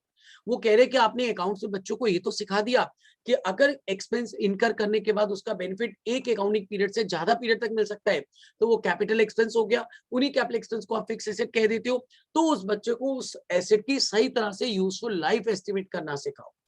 इनकम टैक्स के साथ साथ फिर बेटा कंपनीज के लोगों को भी जब ये अपॉर्चुनिटी मिली, जब कंपनीज एक्ट 1956 को बंद करके नया कंपनीज एक्ट 2013 हम क्रिएट कर रहे थे, तो यही हमने वहां भी किया बेटा। कंपनीज एक्ट 2013 में भी अगर आप देखोगे तो आपको पता लग जाएगा बेटा कि डेप्रिसिएशन के जो रेट्स है वो सारे चेंज हो गए। उन लोगों ने भी इसी चीज पे फोकस किया कि आप सही तरह से एसेट की यूजफुल लाइफ डिटरमाइन करो, और जो भी उसकी सही यूजफुल लाइफ है उसके बेसिस पे उसका रेट ऑफ डेप्रिसिएशन डिसाइड करो। लेट्स से अगर किसी एसेट की लाइफ 4 साल है तो 25% डेप्रिसिएशन होना चाहिए। 5 साल है तो 20% डेप्रिसिएशन चार्ज करना चाहिए। If I am talking about the straight line period बेटा, तो वो कह रहे कि यूजफुल लाइफ सही तरह से एस्टिमेट करो। क्यों? क्योंकि आपको कभी भी किसी पीरियड का प्रॉफिट या लॉस सही मिल ही नहीं पाएगा जब तक बेटा आप कैपिटल और रेवेन्यू ट्रांजैक्शन में डिफरेंशिएट नहीं करोगे। और अगर कोई चीज कैपिटल है, हर कैपिटल एक्सपेंस धीरे धीरे रेवेन्यू एक्सपेंस बन जाता है बेटा। क्या आपको ये बात पता है कि जो भी कैपिटल एक्सपेंस आप खर्च करते हो, हर कैपिटल एक्सपेंस का कुछ बेनिफिट बेटा आप एक पीरियड के लिए खर्च करते हो। अगर आपने बिल्डिंग भी खरीदी है और अगर किसी ने कह दिया उसकी यूजफुल लाइफ 4 साल है, तो 1 साल बाद उस बिल्डिंग का जो बेनिफिट आपने अवेल किया है, 1 साल बाद उस बिल्डिंग का जितना प्रोपोर्शनल बेनिफिट आपने अवेल किया है, वो आप डिसाइड करना चाहोगे। तो इसलिए डेप्रिसिएशन हमारे लिए रेवेन्यू एक्सपेंस बन जाएगा। डेप्रिसिएशन चार्ज किस पे कर रहे हो? बिल्डिंग पे, मशीनरी पे, यानी कि कैपिटल एक्सपेंस पे। बट कैपिटल एक्सपेंस का वो पोर्शन जिसका बेनिफिट अवेल कर लिया चाहता है, वो भी तो एक अकाउंटिंग पीरियड का रेवेन्यू एक्सपेंस बन जाता है। बिल्डिंग खरीदना, मशीनरी खरीदना, फर्नीचर खरीदना ये कैपिटल एक्सपेंस है, लेकिन इनका जो डेप्रिसिएशन है वो हमारे लिए रेवेन्यू एक्सपेंस है, क्योंकि उन्हीं फिक्स एसेट का एक अकाउंटिंग पीरियड में जो आपने बेनिफिट अवेल कर लिया, that becomes a term revenue expense for us. वो हमारे लिए रेवेन्यू एक्सपेंस भी दो तरह के होते हैं, एक कैपिटल से जो रेवेन्यू बन के आए, और एक जिन्हें हमें खर्च करते ही पता होता है सर इसका बेनिफिट तो हम इसी अकाउंटिंग पीरियड के अंदर प्रॉमिस करते हैं अवेल कर लेंगे। हालांकि वो प्रॉमिस अनडाउटली पूरा हो नहीं पाता कई बार, क्योंकि कई बार सैलरी आप एडवांस से भी तो पे कर देते हो, that becomes a prepaid salary. Electricity bill आप एडवांस पे कर देते हो, टेलीफोन बिल आप एडवांस पे कर देते हो। सो ऑल द प्रीपेमेंट्स, कहने को वो रेवेन्यू एक्सपेंस है, लेकिन आपने एडवांस पेमेंट कर दी। यानी कि अगर आप एडवांस पेमेंट नहीं करते, ट्राई टू अंडरस्टैंड कि कैपिटल और रेवेन्यू एक्सपेंस में एक और फर्क क्या है बेटा। कैपिटल एक्सपेंस में ना चाहते हुए भी आपको एडवांस में पेमेंट करनी है। अब एक बात बताओ बेटा, किसी बिल्डिंग की लाइफ 5 साल है, आप कहते हो सर इस बिल्डिंग को खरीदेंगे तो इसकी यूजफुल लाइफ 5 साल है, चलिए सर इसका 1 साल का बेनिफिट के लिए जो पैसे वो आप हमसे ले लो। हाउ इट इज पॉसिबल बेटा? जो सेलर है वो कहेगा क्या अजीब सी बातें कर रहे हो, बिल्डिंग खरीदनी है तो 2 करोड़ रुपए की बिल्डिंग है, 2 करोड़ दो, बिल्डिंग खरीद लो। हमने कहा नहीं सर, आप ऐसा करो ना, 2 करोड़ को 5 से डिवाइड कर दो, दैट कम्स टू 40 लाख। 1 साल का बेनिफिट 40 लाख होता है, तो आप 40 लाख ले लो, हर साल आपको 40-40 लाख रुपए देते रहेंगे। क्या कहेगा वो कहेगा मैं आपको बिल्डिंग रेंट पे दे रहा हूँ या सेल कर रहा हूँ। अगर आपको इस तरह से पैसे खर्च करने नहीं है तो जाके कहीं बिल्डिंग रेंट पे लो। अब रेंट को आप रेवेन्यू एक्सपेंस मानते हो, क्यों? क्योंकि वो रेंट आप स्टार्टिंग में डिसाइड करके एक पीरियड के लिए पे करते हो। So whenever it is almost pre-decided that this expense we are going to incur for a particular accounting period, that becomes a revenue expense. But ना चाहते हुए भी अगर वो एक accounting period से ज्यादा के लिए आपको खर्च करना पड़ जाता है, that is a capital expense. लेकिन जो revenue expense है, फिर उनमें prepayments क्यों आ जाती है? Because that is simply the decision taken by you. That was not a compulsion for you. अब मेरे पास कोई एम्प्लॉय काम करता है, 1 साल काम करने के बाद उसकी 10,000 सैलरी बनती थी, उससे कहा सर मुझे घर में पैसे की जरूरत है, कोई बीमार पड़ गया तो नेक्स्ट ईयर की 2,000 सैलरी मुझे एडवांस में पे कर दो। I said no problem. तो मैंने 10 की जगह उसको 12 दे दिए। I paid it, it was not a compulsion on me. Building में, मशीनरी में you can understand there was a kind of compulsion कि हमें देना पड़ेगा, बट अगर देखा जाए तो सैलरी में, इलेक्ट्रिसिटी बिल में, टेलीफोन बिल में, it was not a compulsion for me, it was optional for me. अगर वो मुझसे एडवांस मांग रहा है तो मैं चाहूं तो एडवांस दूं, चाहूं तो ना दूं बेटा, बट कोई कंपल्शन तो नहीं है कि अगर उस आदमी से मुझे काम लेना है तो हमेशा 10 का काम लेके 12 ही देना पड़ेगा। बिल्डिंग में, मशीनरी में, फर्नीचर में सोच के देखो बेटा, ये जानते हुए भी कि उसकी लाइफ 1 साल से ज्यादा पीरियड के लिए है, लेकिन उसकी पूरी टोटल लाइफ के लिए अमाउंट हमें स्टार्टिंग में पे करना पड़ता है। सो whenever anything has a life of more than one accounting period and you will have to pay the entire amount for the entire life of that expense or for that benefit, that becomes a term capital expense. और फिर उसमें से आप जितना benefit एक certain period में लेते जाते हो वो आपके लिए रेवेन्यू एक्सपेंस बनता जाएगा। इसीलिए तो अकाउंटिंग पीरियड अजम्पशन को, इसीलिए तो कैपिटल और रेवेन्यू ट्रांजैक्शन में डिफरेंशिएट करना हम किसी अजम्पशन की तरह नहीं पढ़ाते, किसी प्रिंसिपल की तरह नहीं पढ़ाते, अकाउंट में एक छोटे से चैप्टर की तरह आपको पढ़ाते हैं बेटा। एक पूरा छोटा सा चैप्टर पढ़ाते हैं जो सिर्फ और सिर्फ आपको कैपिटल और रेवेन्यू ट्रांजैक्शन में डिफरेंशिएट करना सिखाता है। वो चैप्टर आपको सिखाता है कि कैसे कैपिटल और रेवेन्यू ट्रांजैक्शन में डिफरेंशिएट करना है। अनडाउटली, क्योंकि हमें पता है कि अगर कैपिटल और रेवेन्यू ट्रांजैक्शन में हमें डिफरेंशिएट करना नहीं आया तो हम अकाउंटिंग पीरियड अजम्पशन फॉलो ही नहीं कर पाएंगे। अकाउंटिंग पीरियड अजम्पशन फॉलो नहीं कर पाओगे तो आप कभी भी बिजनेस में एक अकाउंटिंग पीरियड का प्रॉफिट या लॉस तो कैलकुलेट ही नहीं कर पाओगे बेटा। और इनकम टैक्स में तो ये बहुत बड़ी प्रॉब्लम है, क्योंकि इनकम टैक्स में तो हमेशा, जब आप मेरे साथ कभी इनकम टैक्स पढ़ोगे तो देखोगे हमेशा हम एक रेलेवेंट प्रीवियस और असेसमेंट ईयर की बात करते हैं। वहां तो हम साफ साफ कहते हैं कि 12 मंथ्स में जो इनकम अर्न की है, हम उस इनकम की कंपटीशन और उस इनकम का टैक्स कैलकुलेट करना आपको सिखा रहे हैं। तो एक पर्टिकुलर अकाउंटिंग ईयर की इनकम अगर हम वहां बात करते हैं तो वो तभी पॉसिबल है, that is going to be very important, जब आप कैपिटल और रेवेन्यू ट्रांजैक्शन में डिफरेंशिएट करोगे। Unless until you will differentiate with that, अगर आप उसे डिफरेंशिएट ही नहीं करोगे तो वहां भी आपको एक पीरियड का इनकम किसी एसएससी की नहीं पता लग सकती। जैसे यहाँ किसी पर्सन का प्रॉफिट और लॉस नहीं पता लग सकता, तो वहां किसी पर्सन की हम कहते हैं कि एक पर्टिकुलर रेलेवेंट प्रीवियस ईयर की इनकम नहीं पता लग सकती। And that's why the differentiation between the capital and the revenue transaction is going to be very important. One who is not capable to differentiate between the capital and revenue transaction will not be able to get the profit or loss of one accounting period. उसके पास बेटा एक accounting period का profit और loss नहीं आ पाएगा अगर वो capital और रेवेन्यू ट्रांजैक्शन में डिफरेंशिएट करने के कैपेबल नहीं होगा। अगर आपने थोड़ी सी गलती कर दी, आपने अपने स्टाफ को बेटा 12,000 रुपए सैलरी पे की, out of that 12,000, 10,000 is for the current year and 2,000 is for the next year, लेकिन फिर भी आपने पूरी 12,000 इसी अकाउंटिंग पीरियड का बेटा रिकॉर्ड कर लिया एक्सपेंस, तो क्या होगा, आपका इस अकाउंटिंग पीरियड का जो प्रॉफिट और लॉस है वही गलत आएगा बेटा। So if you want to get the correct profit और लॉस, तो आपको इस 12,000 में से डिफरेंशिएट करना आना चाहिए ना कि कितना रेवेन्यू एक्सपेंस है और कितनी हमने प्री पेमेंट कर दी।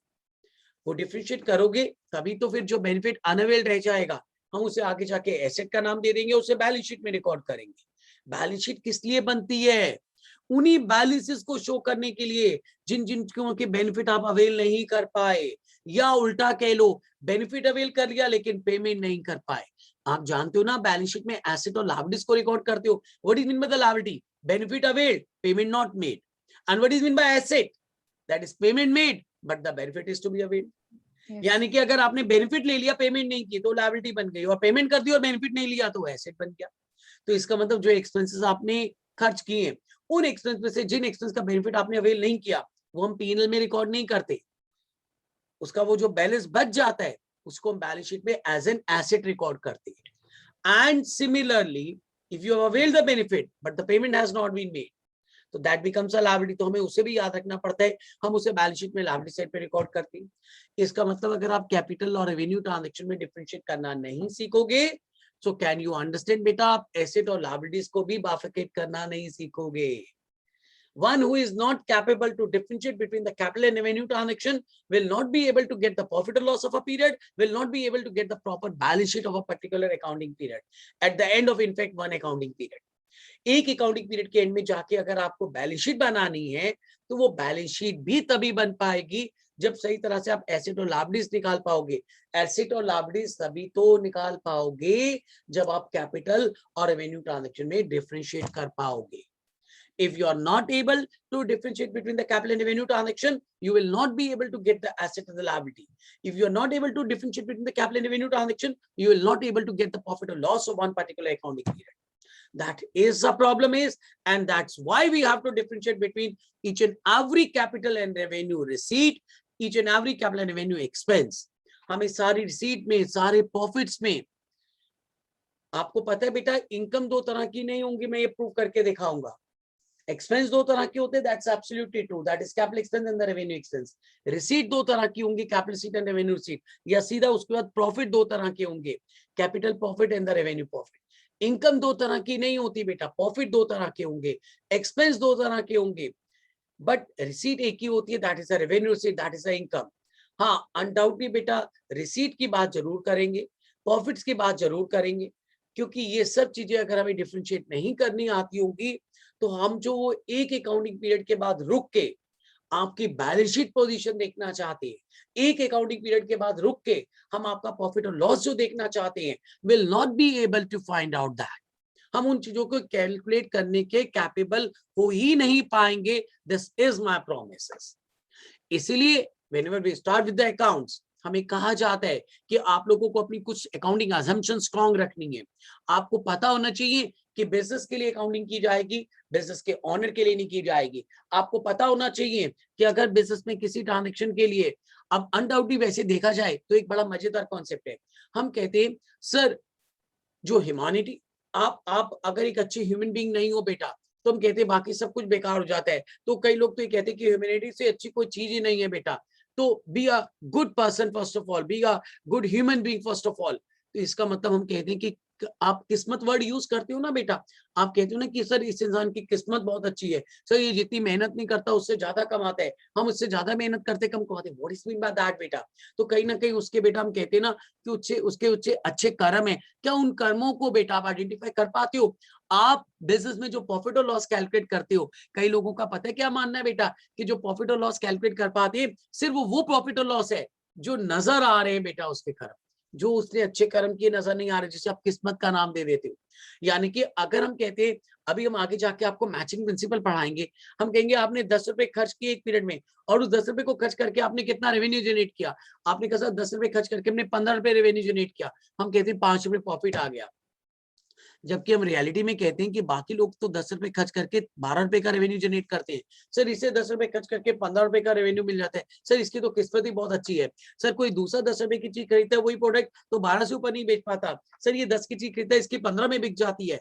तो अनडाउटली बेटा इसका मतलब अगर सही तरीके से देखा जाए तो अकाउंट्स में कुछ चीजें आज भी इनविजिबल है बेटा. जैसे आप कह सकते हो वही भगवान की शक्ति से जो नजर नहीं आ रही, कि अगर इनकम जो आप अर्न कर रहे हो उस इनकम में बेटा आपके अच्छे कर्म भी हो सकते हैं, ये नहीं जो आपने कॉस्ट खर्च की सिर्फ वो बेटा. It means try to understand there are certain invisible things also बेटा. कि अगर हम कहते हैं कि कोई और इंसान 10 की चीज खरीदता 12 से ऊपर नहीं बिक पाती और वो मेहनत करता है, मेहनत सारे करते हैं, बट अगर किसी के 10 की चीज बेटा खरीद के 15 की बिक जाती है, if he is earning 3 rupees extra बेटा, तो इसका मतलब वहां कहीं ना कहीं आप लोगों को हम अकाउंट्स में ये भी बताते हैं कि जब आप किसी पीरियड का प्रॉफिट और लॉस कैलकुलेट करते हो तो सिर्फ मॉनेटरी टर्म में जो चीज नजर आ रही है आप उसको आइडेंटिफाई करके रिकॉर्ड कर पा रहे हो. हम कहते हैं ना कि पेरेंट्स की ब्लेसिंग, भगवान की ब्लेसिंग, उसकी वजह से हमें जो रिजल्ट मिल रहा है वो नजर नहीं आ रहा, उसे आप रिकॉर्ड नहीं कर रहे. सिर्फ मॉनेटरी टर्म में जो आपको चीजें नजर आ रही है आप सिर्फ उसी को रिकॉर्ड. अब इंसान कहते हैं सर मैं 15 रुपए कमाता हूँ ना, तो 15 रुपए कमाने के लिए मैं 2 काम करता हूँ. मैंने कहा बेटा बताओ क्या 2 काम करते हो? He said to get the revenue 15 rupees, मैं 10 रुपए कॉस्ट खर्च करता हूँ, 10 रुपए मैंने खर्च किए और 2 रुपए के बराबर मैंने मंदिर गुरुद्वारे में जाके सेवा की. हमने कहा 1 मिनट बेटा, अगर आपने 2 रुपए की सेवा की, if you can speak about that कि 2 रुपए की सेवा की, तो उसे तो हम रिकॉर्ड कर लेंगे. इसलिए हम अकाउंट में डोनेशन को रिकॉर्ड करते हैं, चैरिटी की जर्नल एंट्री करना सिखाते हैं, डोनेशन की एंट्री करना सिखाते हैं। लेकिन 2 रुपए की सेवा आपने ऐसी भी की जो नजर नहीं आ रही। आपने मंदिर गुरुद्वारे में जाके सफाई की, लोगों की किसी तरह से मॉनेटरी टर्म में नहीं अदरवाइज हेल्प की, क्या उसे आप मॉनेटरी टर्म में रिकॉर्ड कर पाए? आप कहते हो लेकिन सर हम जो कमाते हैं ना उसमें एक बहुत बड़ा रोल ये भी है सर, हम जो ये ह्यूमैनिटी की बात करते हैं, हम जो चैरिटी की बात करते हैं, जो जरूरी नहीं हमेशा मॉनेटरी टर्म में हो। अब कई लोग बेटा पैसे से सेवा करते हैं, कई लोग बेटा फिजिकली दूसरों की सेवा करते हैं। अब जो वो फिजिकली सेवा कर रहे हैं, जिसको मॉनेटरी टर्म में मेजर नहीं कर पा रहे, उसका भी तो रिवॉर्ड है कुछ। लेकिन अकाउंट्स का ये देखो एक ड्रॉबैक है कि हर वो चीज जिसको आप मॉनेटरी टर्म में रिकॉर्ड नहीं कर पा रहे, रेवेन्यू उसका भी है, बेनिफिट उसका भी है, क्योंकि ऐसा नहीं होता तो भगवान नहीं होता।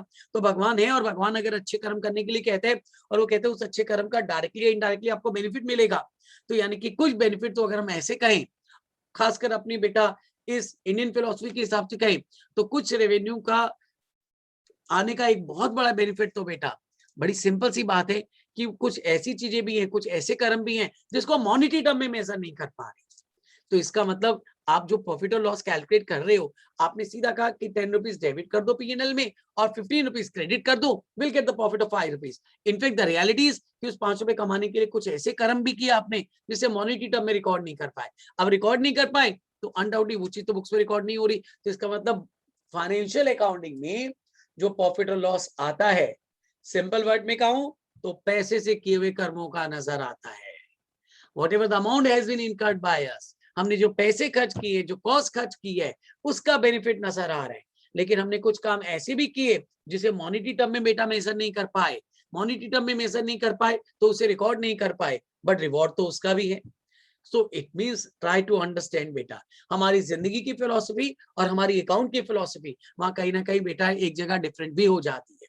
This is going to be very important बेटा, कि जब आप प्रॉफिट और लॉस कैलकुलेट करते हो तो हम सिर्फ और सिर्फ मॉनेटरी टर्म में जो चीजें काउंट कर सकते हैं उसको काउंट करके बेटा रिकॉर्ड करते हैं, चाहे वो हमारी इनकम है, चाहे वो हमारे एक्सपेंसेस है। इनफैक्ट अगर हम कहें कि हमें कुछ रिवॉर्ड बेटा कुछ ऐसी चीजों को अभी मिला जिसे मॉनेटरी टर्म में मेजर नहीं कर पा रहे, तो आप उसे रिकॉर्ड भी तो नहीं कर पा रहे। इसीलिए अगर अनडाउटली बेटा हम कहते हैं कि कोई इंसान बहुत अच्छा कमा रहा है तो वो उसकी किस्मत है, वो किस्मत बेसिकली अकाउंटिंग लैंग्वेज में बात की जाए तो ऐसे कर्म है जिसको मॉनेटरी टर्म में मेजर नहीं कर पाए, उसे रिकॉर्ड नहीं कर पाए, और वही हमारी बेटा किस्मत बन जाती है। तो इसका मतलब है फिर तो हम जो प्रॉफिट अर्न कर रहे हैं रियलिटी में दो चीजें हो गई ना बेटा, एक मेहनत का रिवॉर्ड मतलब मॉनेटरी टर्म में जिसको मेजर कर पाते हो, जिसको लोग देख पा रहे हैं, जिसको लोग जज कर पा रहे हैं, जिसको लोग काउंट कर पा रहे हैं, जिसको लोग रिकॉर्ड कर पा रहे हैं, वो और एक वो चीजें जिसे आप रिकॉर्ड नहीं कर पा रहे। So these are two different things बेटा, दो अलग अलग चीजें हो गई बेटा। Now this is going to be very important. तो इसका मतलब फिर आज भी जो हम प्रॉफिट और लॉस कैलकुलेट करते हैं, हम लोग ये जो कहते हैं कि कोई इंसान ज्यादा कमाता है कोई कम कमाता है, सर उसकी किस्मत बहुत अच्छी है, वो जो किस्मत है हम उसे किस्मत को इसीलिए नाम दे रहे हैं बेटा कि अनडाउटली हम उन चीजों को रिकॉर्ड नहीं कर पाते। अगर मॉनेटरी टर्म में रिकॉर्ड कर पाते तो हर एक को किस्मत का रिवॉर्ड नहीं मिलता बेटा, सिर्फ और सिर्फ मेहनत का रिवॉर्ड मिलता। मेहनत भी कौन सी बेटा मेहनत जो मॉनेटरी टर्म में रिकॉर्ड हो रही है, तो जो मेहनत मॉनेटरी टर्म में रिकॉर्ड नहीं हो रही उसी को इनडायरेक्टली अगर अकाउंटिंग लैंग्वेज में बात की जाए तो अब आगे जाके किस्मत का नाम दे देते हो बेटा। इसीलिए तो हम कहते हैं कि जो प्रॉफिट कमाया जा रहा है, why we should be thankful to God. हम क्यों कहते बेटा हमें सोते उठते भगवान का हमेशा शुक्रिया अदा करना चाहिए, we should always be thankful to God. तो क्यों? क्योंकि हम जो कमाते हैं हम कहते हैं सर हमने इतने पैसे खर्च करके इतना कमाया, लेकिन हम भूल जाते कि जो हम कमा रहे हैं उसमें बहुत सी चीजें ऐसी हैं जिसे हम रिकॉर्ड नहीं कर पा रहे, जिसे हम एक्सप्रेस नहीं कर पा रहे, बिकॉज दो thing can not be measured in money और मनी इज वर्थ।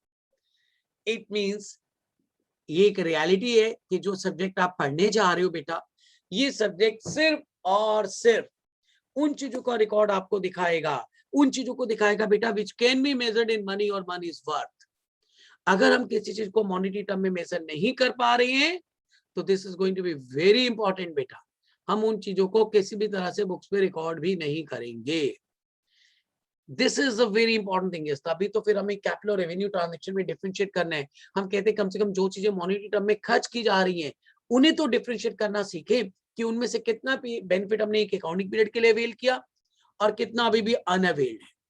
इसीलिए इन सारी अजम्पशन को बेटा अगर हम फॉलो करना चाहते हैं, अगर हम बिजनेस के लिए ट्रांजेक्शन रिकॉर्ड करना चाहते हैं वो भी मॉनेटरी टर्म में जिसे मेजर कर सकते हैं सिर्फ वो, और बिजनेस के लाइफ अगर हम ये मान के चलते हैं कि अगर एक बार बिजनेस आपने शुरू कर दिया तो वो रुकेगा नहीं, it will go and go on. और अगर आप एक पीरियड के लिए बात करना चाहते हो, एक पीरियड के बाद रुक के प्रॉफिट और लॉस की बात करना चाहते हो, तो you will have to differentiate between the capital and the revenue transactions. जब तक आप कैपिटल और रेवेन्यू ट्रांजैक्शन में बेटा डिफरेंशिएट नहीं करोगे, you will not be able to get the profit और लॉस ऑफ द बिजनेस। आप अपने बिजनेस का प्रॉफिट या लॉस कैलकुलेट करने के कैपेबल नहीं हो पाओगे। This is going to be very important. इसीलिए ये सारी असम्पशन फेल हो जाएंगी बेटा, जब तक आप कैपिटल और रेवेन्यू ट्रांजैक्शन में डिफरेंशिएट करना नहीं सीखोगे। और कैपिटल और रेवेन्यू ट्रांजैक्शन में डिफरेंशिएट करने के लिए, as I told you earlier बेटा, हम आपको बताएंगे कि कुछ चीजों के लिए हम मेंटली प्रिपेयर्ड होते हैं कि जो पैसे खर्च करेंगे हम, उसका बेनिफिट हमें बेटा एक अकाउंटिंग पीरियड से ज्यादा पीरियड के लिए मिलता है। हालांकि बाद में वो जाके चेंज भी हो जाएगा अनडाउटली, लेकिन रेवेन्यू एक्सपेंस हम मान के चलते हैं जिनका बेनिफिट हम साथ के साथ अवेल कर सकते हैं। मतलब वो बात मेरी याद रखना बेटा कि there are certain benefit for which there is a compulsion that you know that you are going to get the benefit for more than one accounting period, but still you will have to buy that benefit also. आपको वो benefit भी साथ के साथ avail करना पड़ेगा जो आपको इस पीरियड में नहीं मिलेगा। वो एक्सपेंस कैपिटल एक्सपेंस बन जाएंगे and capital expense generate the fix asset. उन्हीं कैपिटल एक्सपेंस को बेटा हम फिक्स एसेट का नाम दे देते हैं। लेकिन अगर आपको एक्सपेंस खर्च करते ये मालूम है बेटा कि इन एक्सपेंस का बेनिफिट आपके लिए कंपल्शन नहीं है, जितना पीरियड का चाहिए उतना पीरियड का साथ साथ मिल जाएगा। ये बिल्कुल वही चीज है कि बेटा आप एक दुकान पे, लेट्स से बेटा आप किसी स्वीट शॉप पे गए हो, आप किसी मिठाई की दुकान पे गए हो। अब उसने कहा 2 तरह की मिठाई है मेरे पास, एक जो आपको लूज भी मिल जाएगी, आपको 100 ग्राम चाहिए, आपको 250 ग्राम चाहिए, आपको आधा किलो चाहिए, मिल जाएगी। But second type of sweet is जिसकी पैकिंग है, द पैकिंग ऑफ पर केजी, या 1 किलो मिलेगा या 2 किलो मिलेगा या 5 किलो मिलेगा। आपने कहा भैया अगर हमें 400 ग्राम चाहिए तो इस सेट की वो जो मिठाई पड़ी है ना, जो हमने आपसे कहा कि आप जितनी कहोगे उतनी आपको तोल के दे देंगे, तो आप वो ले लो। हमने कहा नहीं भैया हमें ये वाली मिठाई चाहिए। इस सेट अगर ये मिठाई 400 ग्राम चाहिए तो आपको खरीदनी 1 किलो ही पड़ेगी।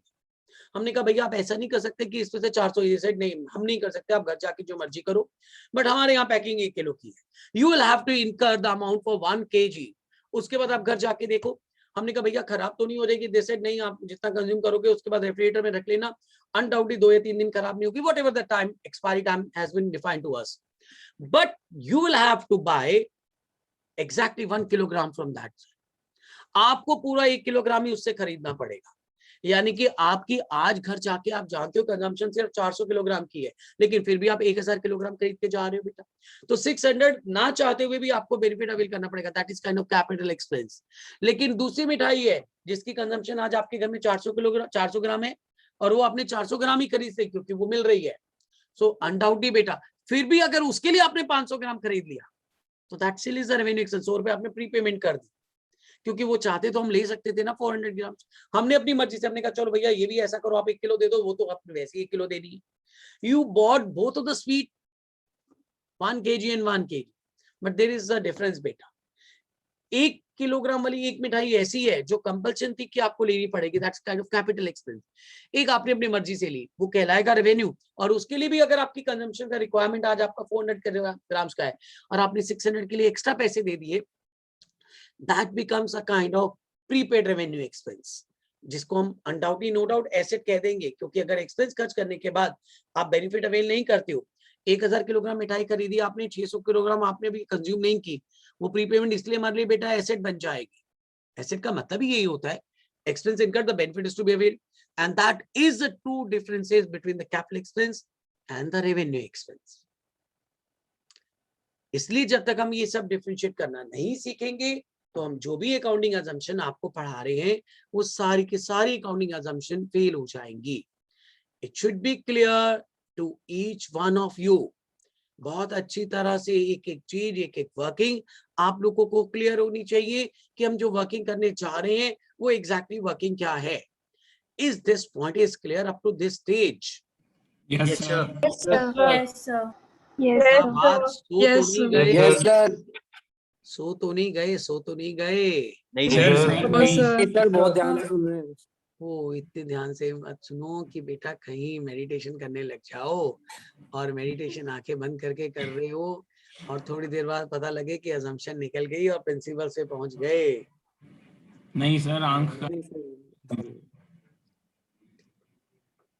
ये बात समझ में आई कि क्यों हम कहते हैं बेटा कि एक पूरा छोटा सा चैप्टर कैपिटल और रेवेन्यू ट्रांजैक्शन में डिफरेंशिएट करना सीखो, क्योंकि उसके बिना हम एक पीरियड का प्रॉफिट और लॉस नहीं कैलकुलेट कर पाएंगे। और अगर एक पीरियड का प्रॉफिट और लॉस या एक पीरियड के एंड की आप बैलेंस शीट नहीं ड्रॉ कर पाए तो फाइनेंशियल अकाउंट का तो पर्पस ही डिफीट हो जाएगा। क्योंकि फाइनेंशियल अकाउंट्स में हम लोग बेटा जिन लोगों के लिए फाइनेंशियल अकाउंटिंग कर रहे हैं उनको एक पीरियड के बाद रुक के पूरा एक मैसेज कन्वे करना चाहते हैं कि वेयर एग्जैक्टली वी स्टैंड, हमें अपने बिजनेस को कंटिन्यू करना चाहिए, नहीं करना चाहिए तो किस तरीके से करना चाहिए, कितनी कैपिटल लगानी चाहिए, किस एरिया में हमें और ज्यादा मेहनत करनी चाहिए, कौन से एरिया हमारे स्ट्रॉन्ग चल रहे हैं, कौन से वीक चल रहे हैं। Each and everything would be there बेटा। और एक बात, अगर ये गलत हो गया तो आप समझ नहीं रहे बेटा। अगर आपने कैपिटल और रेवेन्यू ट्रांजैक्शन में डिफरेंशिएट गलत किया और प्रॉफिट और लॉस और बैलेंस शीट गलत बनी तो आप बहुत बहुत बड़ा एक ड्रॉबैक क्या फेस करोगे। That is the third branch of accountancy, that is a management accountancy. वो भी आपकी 1% कोई हेल्प नहीं कर पाएगी, क्योंकि मैनेजमेंट अकाउंटेंसी में what exactly the role of the management accountancy is, management के लोग आपको क्या करके दिखाएंगे। मैनेजमेंट के लोग आपको बेटा उसी फाइनेंशियल अकाउंट या कॉस्ट अकाउंटेंसी जैसी जो ब्रांच पढ़ते हो उसके बेसिस पे डिसीजन मेकिंग करना सिखाते हैं। They are the kind of financial managers. अब वो क्या हेल्प करेंगे बेटा आपकी, इसी रिजल्ट से आपको डिसीजन मेकिंग करना सिखाएंगे कि आपको कहाँ इन्वेस्ट करना चाहिए, कितना इन्वेस्ट करना चाहिए, कितनी इन्वेंट्री रखनी चाहिए, कितने डेटर रखने चाहिए, कितने फिक्स एसेट रखने चाहिए। तभी तो वो दुनिया भर की बेटा मैनेजमेंट अकाउंटिंग में आपको रेशियोज पढ़ाती है, whether these are the profitability ratios और द सॉल्वेंसी रेशियोज और द टर्नओवर रेशियोज। अब वो रेशियो के लिए बेस क्या है, सारा फाइनेंशियल अकाउंट। आप दुनिया भर की जितनी भी रेशियोज कैलकुलेट करते हो उन रेशियोज के लिए आप प्रॉफिट एंड लॉस या बैलेंस शीट को ही तो यूज करते हो। So for the base of each and every ratio, and what is ratio, ratio is ratio analysis. Ratio analysis यानी कि रेशियो के हेल्प से हम आपको आपके बिजनेस का पूरा एक एनालिसिस सिखाएंगे, आपको एनालिटिकल होना सिखाएंगे, आप अपने बिजनेस के लिए कैसे डिसीजन लोगे, आपको थोड़ा सा जज करना सिखाएंगे चीजों को बेटा, कि कहाँ पैसे इन्वेस्ट करना चाहिए, कितना इन्वेस्ट करना चाहिए, कितनी देर के लिए इन्वेस्ट करना चाहिए, आपके प्रॉफिटेबिलिटी क्या है। So many things would be there. बहुत सारी चीजें हम आपको सिखाने लगे हैं, लेकिन ये जो इतनी सारी चीजें हम आपको सिखाने वाले हैं, it should be clear to all of you. जो जो चीजें हम आपको सिखाने वाले हैं बेटा, ये उसके लिए जो रिजल्ट्स होंगे बेटा, उसके लिए आप लोगों को इन्फॉर्मेशन तो सारी पीएनएल बैलेंस शीट से मिलेगी, और वो बिना कैपिटल और रेवेन्यू ट्रांजैक्शन में डिफरेंशिएट किए हुए कभी कहीं तरह से किसी भी सही तरह से आपको मिल ही नहीं सकती बेटा, मिल ही नहीं सकती। इसका मतलब अगर आपने कैपिटल रेवेन्यू ट्रांजैक्शन में डिफरेंशिएट गलत कर दिया तो आपने मैनेजमेंट अकाउंटिंग का भी जो रोल था वो डिफीट कर दिया। आप लोगों को क्यों हम पहले फाइनेंशियल अकाउंट और कॉस्ट अकाउंट पढ़ाते हैं, हम बच्चों को कहते हैं, जब मैंने लास्ट क्लास में बेटा आपसे कहा था कि अकाउंटेंसी को हमने 3 पार्ट में डिवाइड किया हुआ है, financial account, cost account and management account. और फिर हम बच्चों को कहते हैं जहां फाइनेंशियल और कॉस्ट अकाउंट खत्म होता है वहां मैनेजमेंट अकाउंट शुरू होता है, क्योंकि जब तक फाइनेंशियल और कॉस्ट अकाउंट के लोग आपको डाटा नहीं देंगे, मैनेजमेंट के लोग उसके बेसिस पे डिसीजन मेकिंग ही नहीं कर पाएंगे। यानी कि अगर आपका डाटा ही गलत है, आपका इनपुट ही गलत होगा, तो आउटपुट तो 100% गलत होगी। यानी कि अगर आपने गलत किया तो अनडाउटली बेटा जो मैनेजमेंट के लोग हैं जिन्होंने बेटा आपको डिसीजन मेकिंग करनी सिखानी है बेटा, वो डिसीजन मेकिंग 100% बेटा गलत हो जाएगी। Is this point is clear to every one of you बेटा? Yes, sir. Yes, sir. अब आपको पता लग रहा होगा कि बेटा ये अजम्पशन, ये जो जितने भी प्रिंसिपल्स हम पढ़ेंगे ये क्यों हमारे लिए जरूरी है। फाइनेंशियल अकाउंट क्यों हमें 11th स्टैंडर्ड से शुरू करवाई जाती है, और फाइनेंशियल और कॉस्ट के बाद धीरे धीरे सबसे लास्ट में मैनेजमेंट में क्यों परफेक्ट किया जाता है। क्यों हम बच्चों को मैनेजमेंट अकाउंटिंग से या फाइनेंशियल मैनेजमेंट तब पढ़ाते हैं। अब जिन बच्चों को अकाउंट वीक हो वो 2 जगह बड़ी प्रॉब्लम फेस करते हैं, मैं आपको ऑनेस्टली सच बता रहा हूँ। एक जब कभी वो लाइफ में इनकम टैक्स का सब्जेक्ट पढ़ते तब, और एक जब कभी वो फाइनेंशियल मैनेजमेंट जैसा सब्जेक्ट पढ़ते तब। फाइनेंशियल मैनेजमेंट में तो हम आपसे एक्सपेक्ट ही क्या करते, that you are going to be a finance manager, that you are simply a finance manager of a concern. आप किसी कंपनी के फाइनेंस मैनेजर हो। अगर आप किसी कंपनी के फाइनेंस मैनेजर हो और आपको डिसीजन मेकिंग करनी है, लेकिन उसके लिए जो आप डाटा यूज कर रहे हो अगर वो डाटा ही सारा गलत है, तो this is going to be very important कि सब कुछ ही गलत हो जाए। तो इसका मतलब अगर आपकी अकाउंटिंग वीक है तो आप कैसे एक अच्छे फाइनेंस मैनेजर बन सकते हो, यू कैन नॉट बी। हाँ, रट सकते हो, हम इनकम टैक्स पढ़ सकते हैं इनकम टैक्स को ये कह के कि इनकम टैक्स एक लॉ है, उसके रूल्स उसके प्रोविजन बच्चों को रटवा दो तो पर्पस सॉल्व हो जाएगा। जब वो कभी एफएम पढ़ रहा हो तो वहां भी उसको बेटा दुनिया भर के ढेरों ढेर फॉर्मूले पढ़ा दो, फॉर्मूले पढ़ा के रटवा दो तो पर्पस सॉल्व हो जाएगा। टीचर तो बेटा रेशो का चैप्टर बच्चों को फॉर्मूले रटवा के करवा देते हैं। चैप्टर के नाम के ऊपर जुड़ा हुआ है रेशो एनालिसिस, कि इन रेशो से हम आपको एनालिसिस करना सिखाएंगे, और जिन चीजों से हम एनालिसिस करना सिखाएंगे वो टर्म आपको रटवा देते। 12th क्लास से बच्चे अनडाउटली बेटा क्या करते हैं, what I have personally scene बेटा, जब वो मेरे पास फाउंडेशन में या आगे इंटर एग्जीक्यूटिव लेवल पे आते हैं, सर मैं 12th क्लास में टीचर ने फॉर्मूले की लिस्ट दे दी थी, उसने कहा ये फॉर्मूले तो आपको रटने पड़ते हैं, फॉर्मूले रट लो। फॉर्मूले रट लो तो एनालिसिस क्या करोगे बेटा? अगर आपको किसी फॉर्मूले का मतलब ही नहीं पता, वो फॉर्मूला कैसे बना, उसका फॉर्मुलेशन ही नहीं पता, तो आप उससे कल को एनालिसिस क्या करोगे? तो क्या आपने 12th पास नहीं कर ली, क्या आप आगे इंटर एग्जीक्यूटिव नहीं पास कर लोगे? कर लोगे, उन फॉर्मूले को रट के कर लोगे, लेकिन उसका कभी जिंदगी में एप्लीकेशन कर पाओगे? नहीं बेटा। ऐसे इनकम टैक्स पढ़ लोगे प्रोविजन रट के, फाइनेंस मैनेजर बन जाओगे, फाइनेंस मैनेजर सक्सेसफुल नहीं बन पाओगे, फाइनेंशियल मैनेजमेंट का सब्जेक्ट पढ़ लोगे। इन सब चीजों का जो बेस है वो फाइनेंशियल अकाउंटिंग है। क्यों बच्चा जब कॉमर्स स्ट्रीम में आता है, तो कॉमर्स स्ट्रीम में आते ही उसको 11th स्टैंडर्ड में सिर्फ और सिर्फ एक ही अकाउंट के ऊपर बेटा फोकस करवाया जाता है, दैट इज फाइनेंशियल अकाउंट। और फाइनेंशियल अकाउंट पढ़ने से पहले क्यों उसे कहा जाता है कि सबसे पहले आप अपनी अकाउंटिंग अजम्पशन, अपने प्रिंसिपल स्ट्रॉन्ग करो, क्योंकि इन अजम्पशन, इन प्रिंसिपल के ऊपर ही स्टैंड कर रहा है हमारा financial account. Financial account strong होगा तो आपको दिखाऊंगा बेटा फाइनेंशियल अकाउंटिंग का यूज कॉस्ट अकाउंटेंसी में भी है, क्योंकि अगर फाइनेंशियल अकाउंट में जनरल एंट्रीज आपको पास करनी नहीं आई, तो कॉस्ट अकाउंटेंसी में कितनी जगह बेटा हमें ढेरों ढेर चैप्टर्स में आपको जनरल एंट्रीज करवानी, आप वो नहीं कर पाओगे। यानी कि फाइनेंशियल अकाउंट वीक तो कॉस्ट अकाउंट वीक, और फाइनेंशियल कॉस्ट वीक तो मैनेजमेंट अकाउंटिंग तो आप कर ही नहीं सकते बेटा, क्योंकि उस चैप्टर में तो फिर हम कैलकुलेशन नहीं करते। इन दोनों अकाउंटिंग से जो रिजल्ट हमने निकाले, उन रिजल्ट को यूज करके हम आपको डिसीजन मेकिंग करना सिखाते हैं। तो आप डिसीजन मेकिंग कैसे करोगे? तभी जब बच्चे मेरे पास एफएम पढ़ रहे होते हैं, तो जो बच्चे कॉमर्स स्ट्रीम से नहीं होते या कॉमर्स स्ट्रीम से जिनका अकाउंट वीक है, तो एफएम में बड़ी प्रॉब्लम फेस करते हैं। लेट्स से बेटा अगर हम बच्चों को किस दिन वर्किंग कैपिटल की यूनिट पढ़ा रहे हैं, तो उसे वर्किंग कैपिटल का मतलब क्या है, ग्रॉस वर्किंग कैपिटल क्या है, नेट वर्किंग कैपिटल क्या है, नेगेटिव वर्किंग कैपिटल क्या है, उससे पता ही नहीं। उसे ये तक नहीं पता कि वर्किंग कैपिटल भी दो तरह की है, एक परमानेंट वर्किंग कैपिटल, एक टेम्परेरी वर्किंग कैपिटल। उसके लिए करंट एसेट और लिक्विड एसेट दो अलग अलग चीजें हैं, लेकिन उसे ये नहीं पता कि करंट एसेट भी दो तरह के हैं, एक परमानेंट करंट एसेट और एक टेम्परेरी करंट एसेट। और उन permanent current, total current asset में से वो टेम्परेरी करंट एसेट हम हटा देते हैं, और जो परमानेंट करंट एसेट रह जाते हैं वो एक अलग टर्म बन जाती है, वो जो टेम्परेरी करंट एसेट होंगे उन कैसे लिक्विड एसेट का नाम दे देते हैं।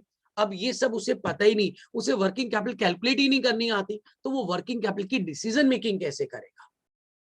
फाइनेंशियल डिसीजन वहां पढ़ना होता है, फाइनेंस के डिसीजन कैसे लोगे आप अगर फाइनेंशियल अकाउंटिंग ही वीक है बेटा? इसलिए मैंने आपसे लास्ट टाइम भी कहा कि don't take this assumption, this principle, this standard just as a chapter, इसे एक चैप्टर की तरह नहीं लो। This is serious is an opportunity. इनको इतनी अच्छी तरह से स्ट्रॉन्ग करो कि फाइनेंशियल अकाउंटिंग स्ट्रॉन्ग हो जाए। फाइनेंशियल अकाउंटिंग स्ट्रॉन्ग हो जाएगा तो आई प्रॉमिस यू बेटा, आप कॉस्ट अकाउंटेंसी या मैनेजमेंट अकाउंटेंसी में तो कभी भी किसी भी तरह की, एंड विद दीस सब्जेक्ट्स बेटा, one of the best working that is income tax.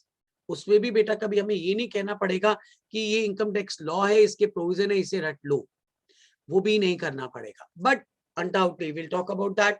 मैं आपको इसीलिए पहले ये अजम्पशंस की अभी आज बात की है, और इन अजम्पशंस के बेस पे बेटा कैपिटल और रेवेन्यू ट्रांजैक्शन में कैसे डिफरेंशिएट करते हैं बेटा, उसके लिए बात की है कि क्यों कैपिटल और रेवेन्यू, क्योंकि जिस दिन फिर मैं आप कैपिटल और रेवेन्यू ट्रांजैक्शन में डिफरेंशिएट करना सिखाऊंगा, कैपिटल प्रॉफिट और रेवेन्यू प्रॉफिट में डिफरेंशिएट करना सिखाऊंगा, कैपिटल रिसीट और रेवेन्यू रिसीट में डिफरेंशिएट करना सिखाऊंगा, उस दिन बेटा आपको उस चैप्टर को बड़े सीरियसली लेना है, क्योंकि उसी से सारी हमारी अजम्पशन से सारे प्रिंसिपल, स्टैंडर्ड, और फिर हमें अपने बिजनेस का सही फाइनेंशियल स्टेटस तभी पता लग पाएगा। तभी तो मैंने लास्ट क्लास में आपसे पूछा था ना कि अगर आप फर्नीचर बेचते हो and if there is a profit, तो वो प्रॉफिट कैपिटल नेचर का है या रेवेन्यू नेचर का है? और अगर वो कैपिटल है या वो रेवेन्यू है, व्हाटएवर इट इज, उसे कहाँ क्रेडिट करोगे? क्या उसे कैपिटलिज्म में लेके जाओगे या पीएनएल में लेके जाओगे? नॉन डेप्रिशिएबल एसेट का प्रॉफिट क्या होता है और डेप्रिशिएबल का क्या होता है? फर्नीचर बेचते हैं, although it's a fix asset, तो उसका लॉस आप रेवेन्यू लॉस कहते हो, लेकिन investment, land which are non depreciable asset, वो भी फिक्स एसेट है, लेकिन उसको बेचते हो तो उसके लॉस को आप कैपिटल लॉस का नाम दे देते हो। तो ये सब चीजें कैपिटल और रेवेन्यू ट्रांजैक्शन का जब डिफरेंस सीखोगे तो वहां काम आएंगे, और कैपिटल रेवेन्यू ट्रांजैक्शन का डिफरेंस स्ट्रांग हो गया तो इसका मतलब आप कभी भी किसी भी बिजनेस के लिए एक सही प्रॉफिट और लॉस कैलकुलेट करने के कैपेबल हो जाओगे, एक पीरियड के एंड में रुक के उसकी बैलेंस शीट को प्रॉपरली एक सही तरीके से रिकॉर्ड करने के आप सब लोग कैपेबल हो जाओगे। Is this point is clear to every one of you? Yes, sir. Yes, sir. Yes, sir. Yes, sir. Sir. ये इसलिए बेटा हमारी कुछ अकाउंटिंग assumption है। और फिर अगर हमसे ये पूछा जाए कि अनडाउटली हमारी basic fundamental accounting assumption as per AS1 क्या है, तो हम पता है क्या कहते हैं कि गोइंग कंसर्न assumption। अब कुछ assumption देखो वो आपको बताते नहीं है, लेकिन AS1 में एक्सपेक्ट करके चलते हैं कि आपको क्लियर होनी चाहिए। अब गोइंग कंसर्न, फिर एक्रूअल और कंसिस्टेंसी। अब मजे की बात है, मैंने बेसिक फंडामेंटल अकाउंटिंग assumption ऊपर 4 लिखी है बेटा, लेकिन अगर कभी हमसे ये पूछा जाता है कि as per the requirement of AS1 what are the basic fundamental accounting assumption are, AS1 के हिसाब से हमारी बेसिक फंडामेंटल अकाउंटिंग assumption क्या है, तो इन 4 में से हम सिर्फ सबसे पहले क्या उठाते हैं बेटा, गोइंग कंसर्न, और बाकी नहीं उठाते। बाकी क्या करते बेटा, इसी गोइंग कंसर्न को स्ट्रॉन्ग रखने के लिए क्या पढ़नी चाहिए, assumption और बनानी होनी चाहिए, वो पढ़ाते हैं। जैसे अनडाउटली बेटा एक सबसे इंपॉर्टेंट आएगी कंसिस्टेंसी। आपसे कहा जाएगा कि अकाउंट कंसिस्टेंट होके पढ़ने पड़ेंगे। One who is not consistent can not be successful in a life. हम कहते हैं ना जिंदगी का सबसे बड़ा रूल है कि डिसिप्लिन रहो। डिसिप्लिन क्या होता है, कंसिस्टेंसी तो होती है बेटा। स्कूल का टाइम था कि 7 बजे जाना है, तो डिसिप्लिन बनो, कंसिस्टेंट होकर रोज 7 बजे पहुंचो। तो कंसिस्टेंसी तो एक सबसे स्ट्रॉन्ग वर्किंग है। इसका मतलब अगर आपने गोइंग कंसर्न assumption फॉलो करना है तो आपको कंसिस्टेंसी फॉलो करनी पड़ेगी। अभी आपको सिखाऊंगा बेटा कि फिर आपको एक्रूअल assumption पढ़ानी पड़ेगी बेटा। हमें एक्रूअल assumption क्या होती है, कंसिस्टेंसी क्या होती है, विल टॉक अबाउट दैट बेटा।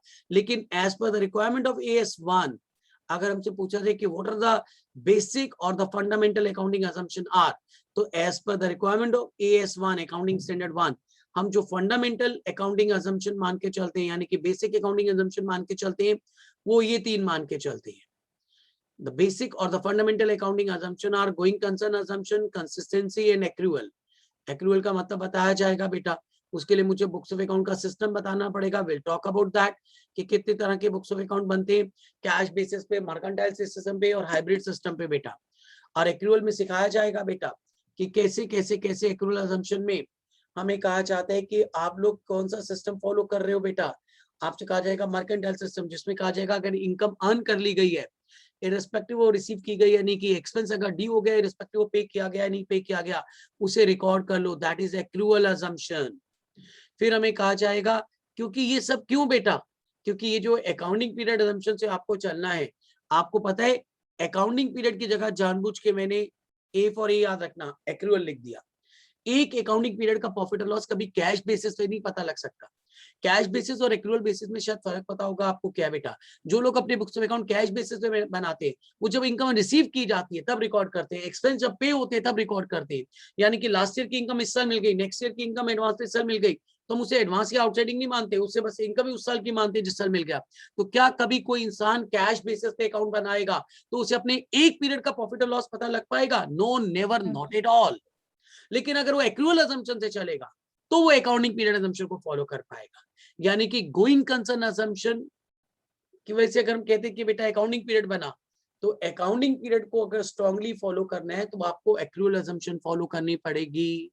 जो इनकम अर्न कर ली है एक अकाउंटिंग पीरियड में इररिस्पेक्टिव ऑफ रिसीव की या नहीं की, उसे रिकॉर्ड करना पड़ेगा।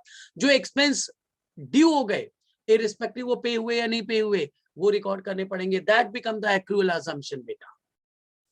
और हमें कहा जाएगा कि ये काम ये नहीं कि एक साल किया तो दूसरे साल नहीं करना, आपको ये सब चीजें कंसिस्टेंट होके फॉलो करनी है, डिसिप्लिन होके फॉलो करनी है।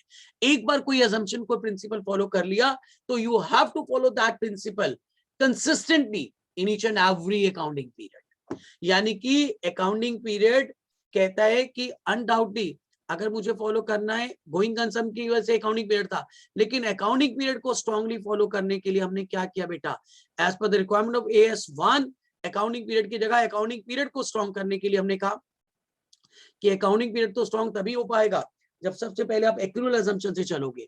एक्रूअल assumption का मतलब है कि इनकम अगर अर्न कर ली गई तो रिकॉर्ड कर लो, रिस्पेक्ट रिसीव की गई या नहीं की गई, एक्सपेंस अगर ड्यू हो गया तो रिकॉर्ड कर लो। और एक्सपेंस को आइडेंटिफाई करते वक्त या इनकम को रिकॉर्ड करते वक्त जो प्रिंसिपल आपने फॉलो किए, जो रूल्स आपने फॉलो किए हैं, those rules should be followed consistently. ये नहीं कि इस साल आपने स्टेटेड मैथड से डेप्रिसिएशन चार्ज कर लिया तो अगले साल WDV से फॉलो कर लो, इस साल स्टॉक की वैल्यूएशन कॉस्ट प्राइस पे कर ली तो अगले साल बेटा उसको नेट रियलाइजेबल वैल्यू पे कर लो। जो प्रिंसिपल आपने बनाए हैं अगर एक साल स्टॉक की वैल्यूएशन फीफो से किए तो ये नहीं कि अगले साल लीफो से कर लो। जो प्रिंसिपल, जो मेथड आप फॉलो करोगे, जो टेक्निक आप फॉलो करोगे, वो कंसिस्टेंट होके आप फॉलो करनी है, कंसिस्टेंटली हर साल फॉलो करनी है, ताकि एक अकाउंटिंग पीरियड के प्रॉफिट और लॉस हम नेक्स्ट ईयर के प्रॉफिट और लॉस से कंपेयर कर सके, एक पीरियड का प्रॉफिट और लॉस अगले पीरियड से कंपेयर हो सके। लोग चालाकी करते हैं, विंडो ड्रेसिंग करते हैं, एक साल के बेसिस के अकाउंट किसी और तरीके से बना लिए, दूसरे साल के किसी और तरीके से। तो हमने क्या कहा, हमने कहा गोइंग कंसर्न के बाद बच्चों को अकाउंटिंग पीरियड से ज्यादा अच्छा है अकाउंटिंग पीरियड स्ट्रांगली फॉलो करने के लिए दो और अजम्पशन पढ़ाओ उसको। उसे कहो कि जो भी मेथड, प्रिंसिपल, टेक्निक आप किसी भी चीज की वैल्यूएशन के लिए या कैलकुलेशन के लिए यूज करोगे, वो कंसिस्टेंटली फॉलो करो, ताकि आपके एक अकाउंटिंग पीरियड के अकाउंट दूसरे अकाउंटिंग पीरियड से कंपेयर हो सके। पर पहले उसके लिए एक अकाउंटिंग पीरियड का प्रॉफिट और लॉस तो सही निकालो, वो एक्रूअल अजम्पशन से निकलेगा। तो एक्रूअल अजम्पशन से चलो, और अनडाउटली जो जो मेथड, टेक्निक आपने फॉलो किए हैं, वैल्यूएशन के तरीके फॉलो किए, उनको कंसिस्टेंटली हर साल फॉलो करो। इससे क्या होगा बेटा, हमारा अकाउंटिंग पीरियड अपने आप स्ट्रांग हो जाएगा। इसलिए as per the requirement of AS1, exam में कई बार सिर्फ ये क्वेश्चन आ जाता है कि as per the requirement of AS1 what are the basic fundamental accounting assumption are. तो हम कहते हैं अनडाउटली सर, एक तो गोइंग कंसर्न, एक अकाउंटिंग पीरियड नहीं कहते बेटा। अकाउंटिंग पीरियड को स्ट्रांग करने के लिए हम एक्रूअल असम्पशन और कंसिस्टेंसी कहते हैं कि these are the basic fundamental accounting assumption. क्योंकि अगर ये दोनों असम्पशन फॉलो करके चलोगे तो अकाउंटिंग पीरियड तो अपने आप ही स्ट्रांग हो जाएगा बेटा। Clear to every one of you? Yes, sir. Yes, sir. Yes, sir. Yes, sir.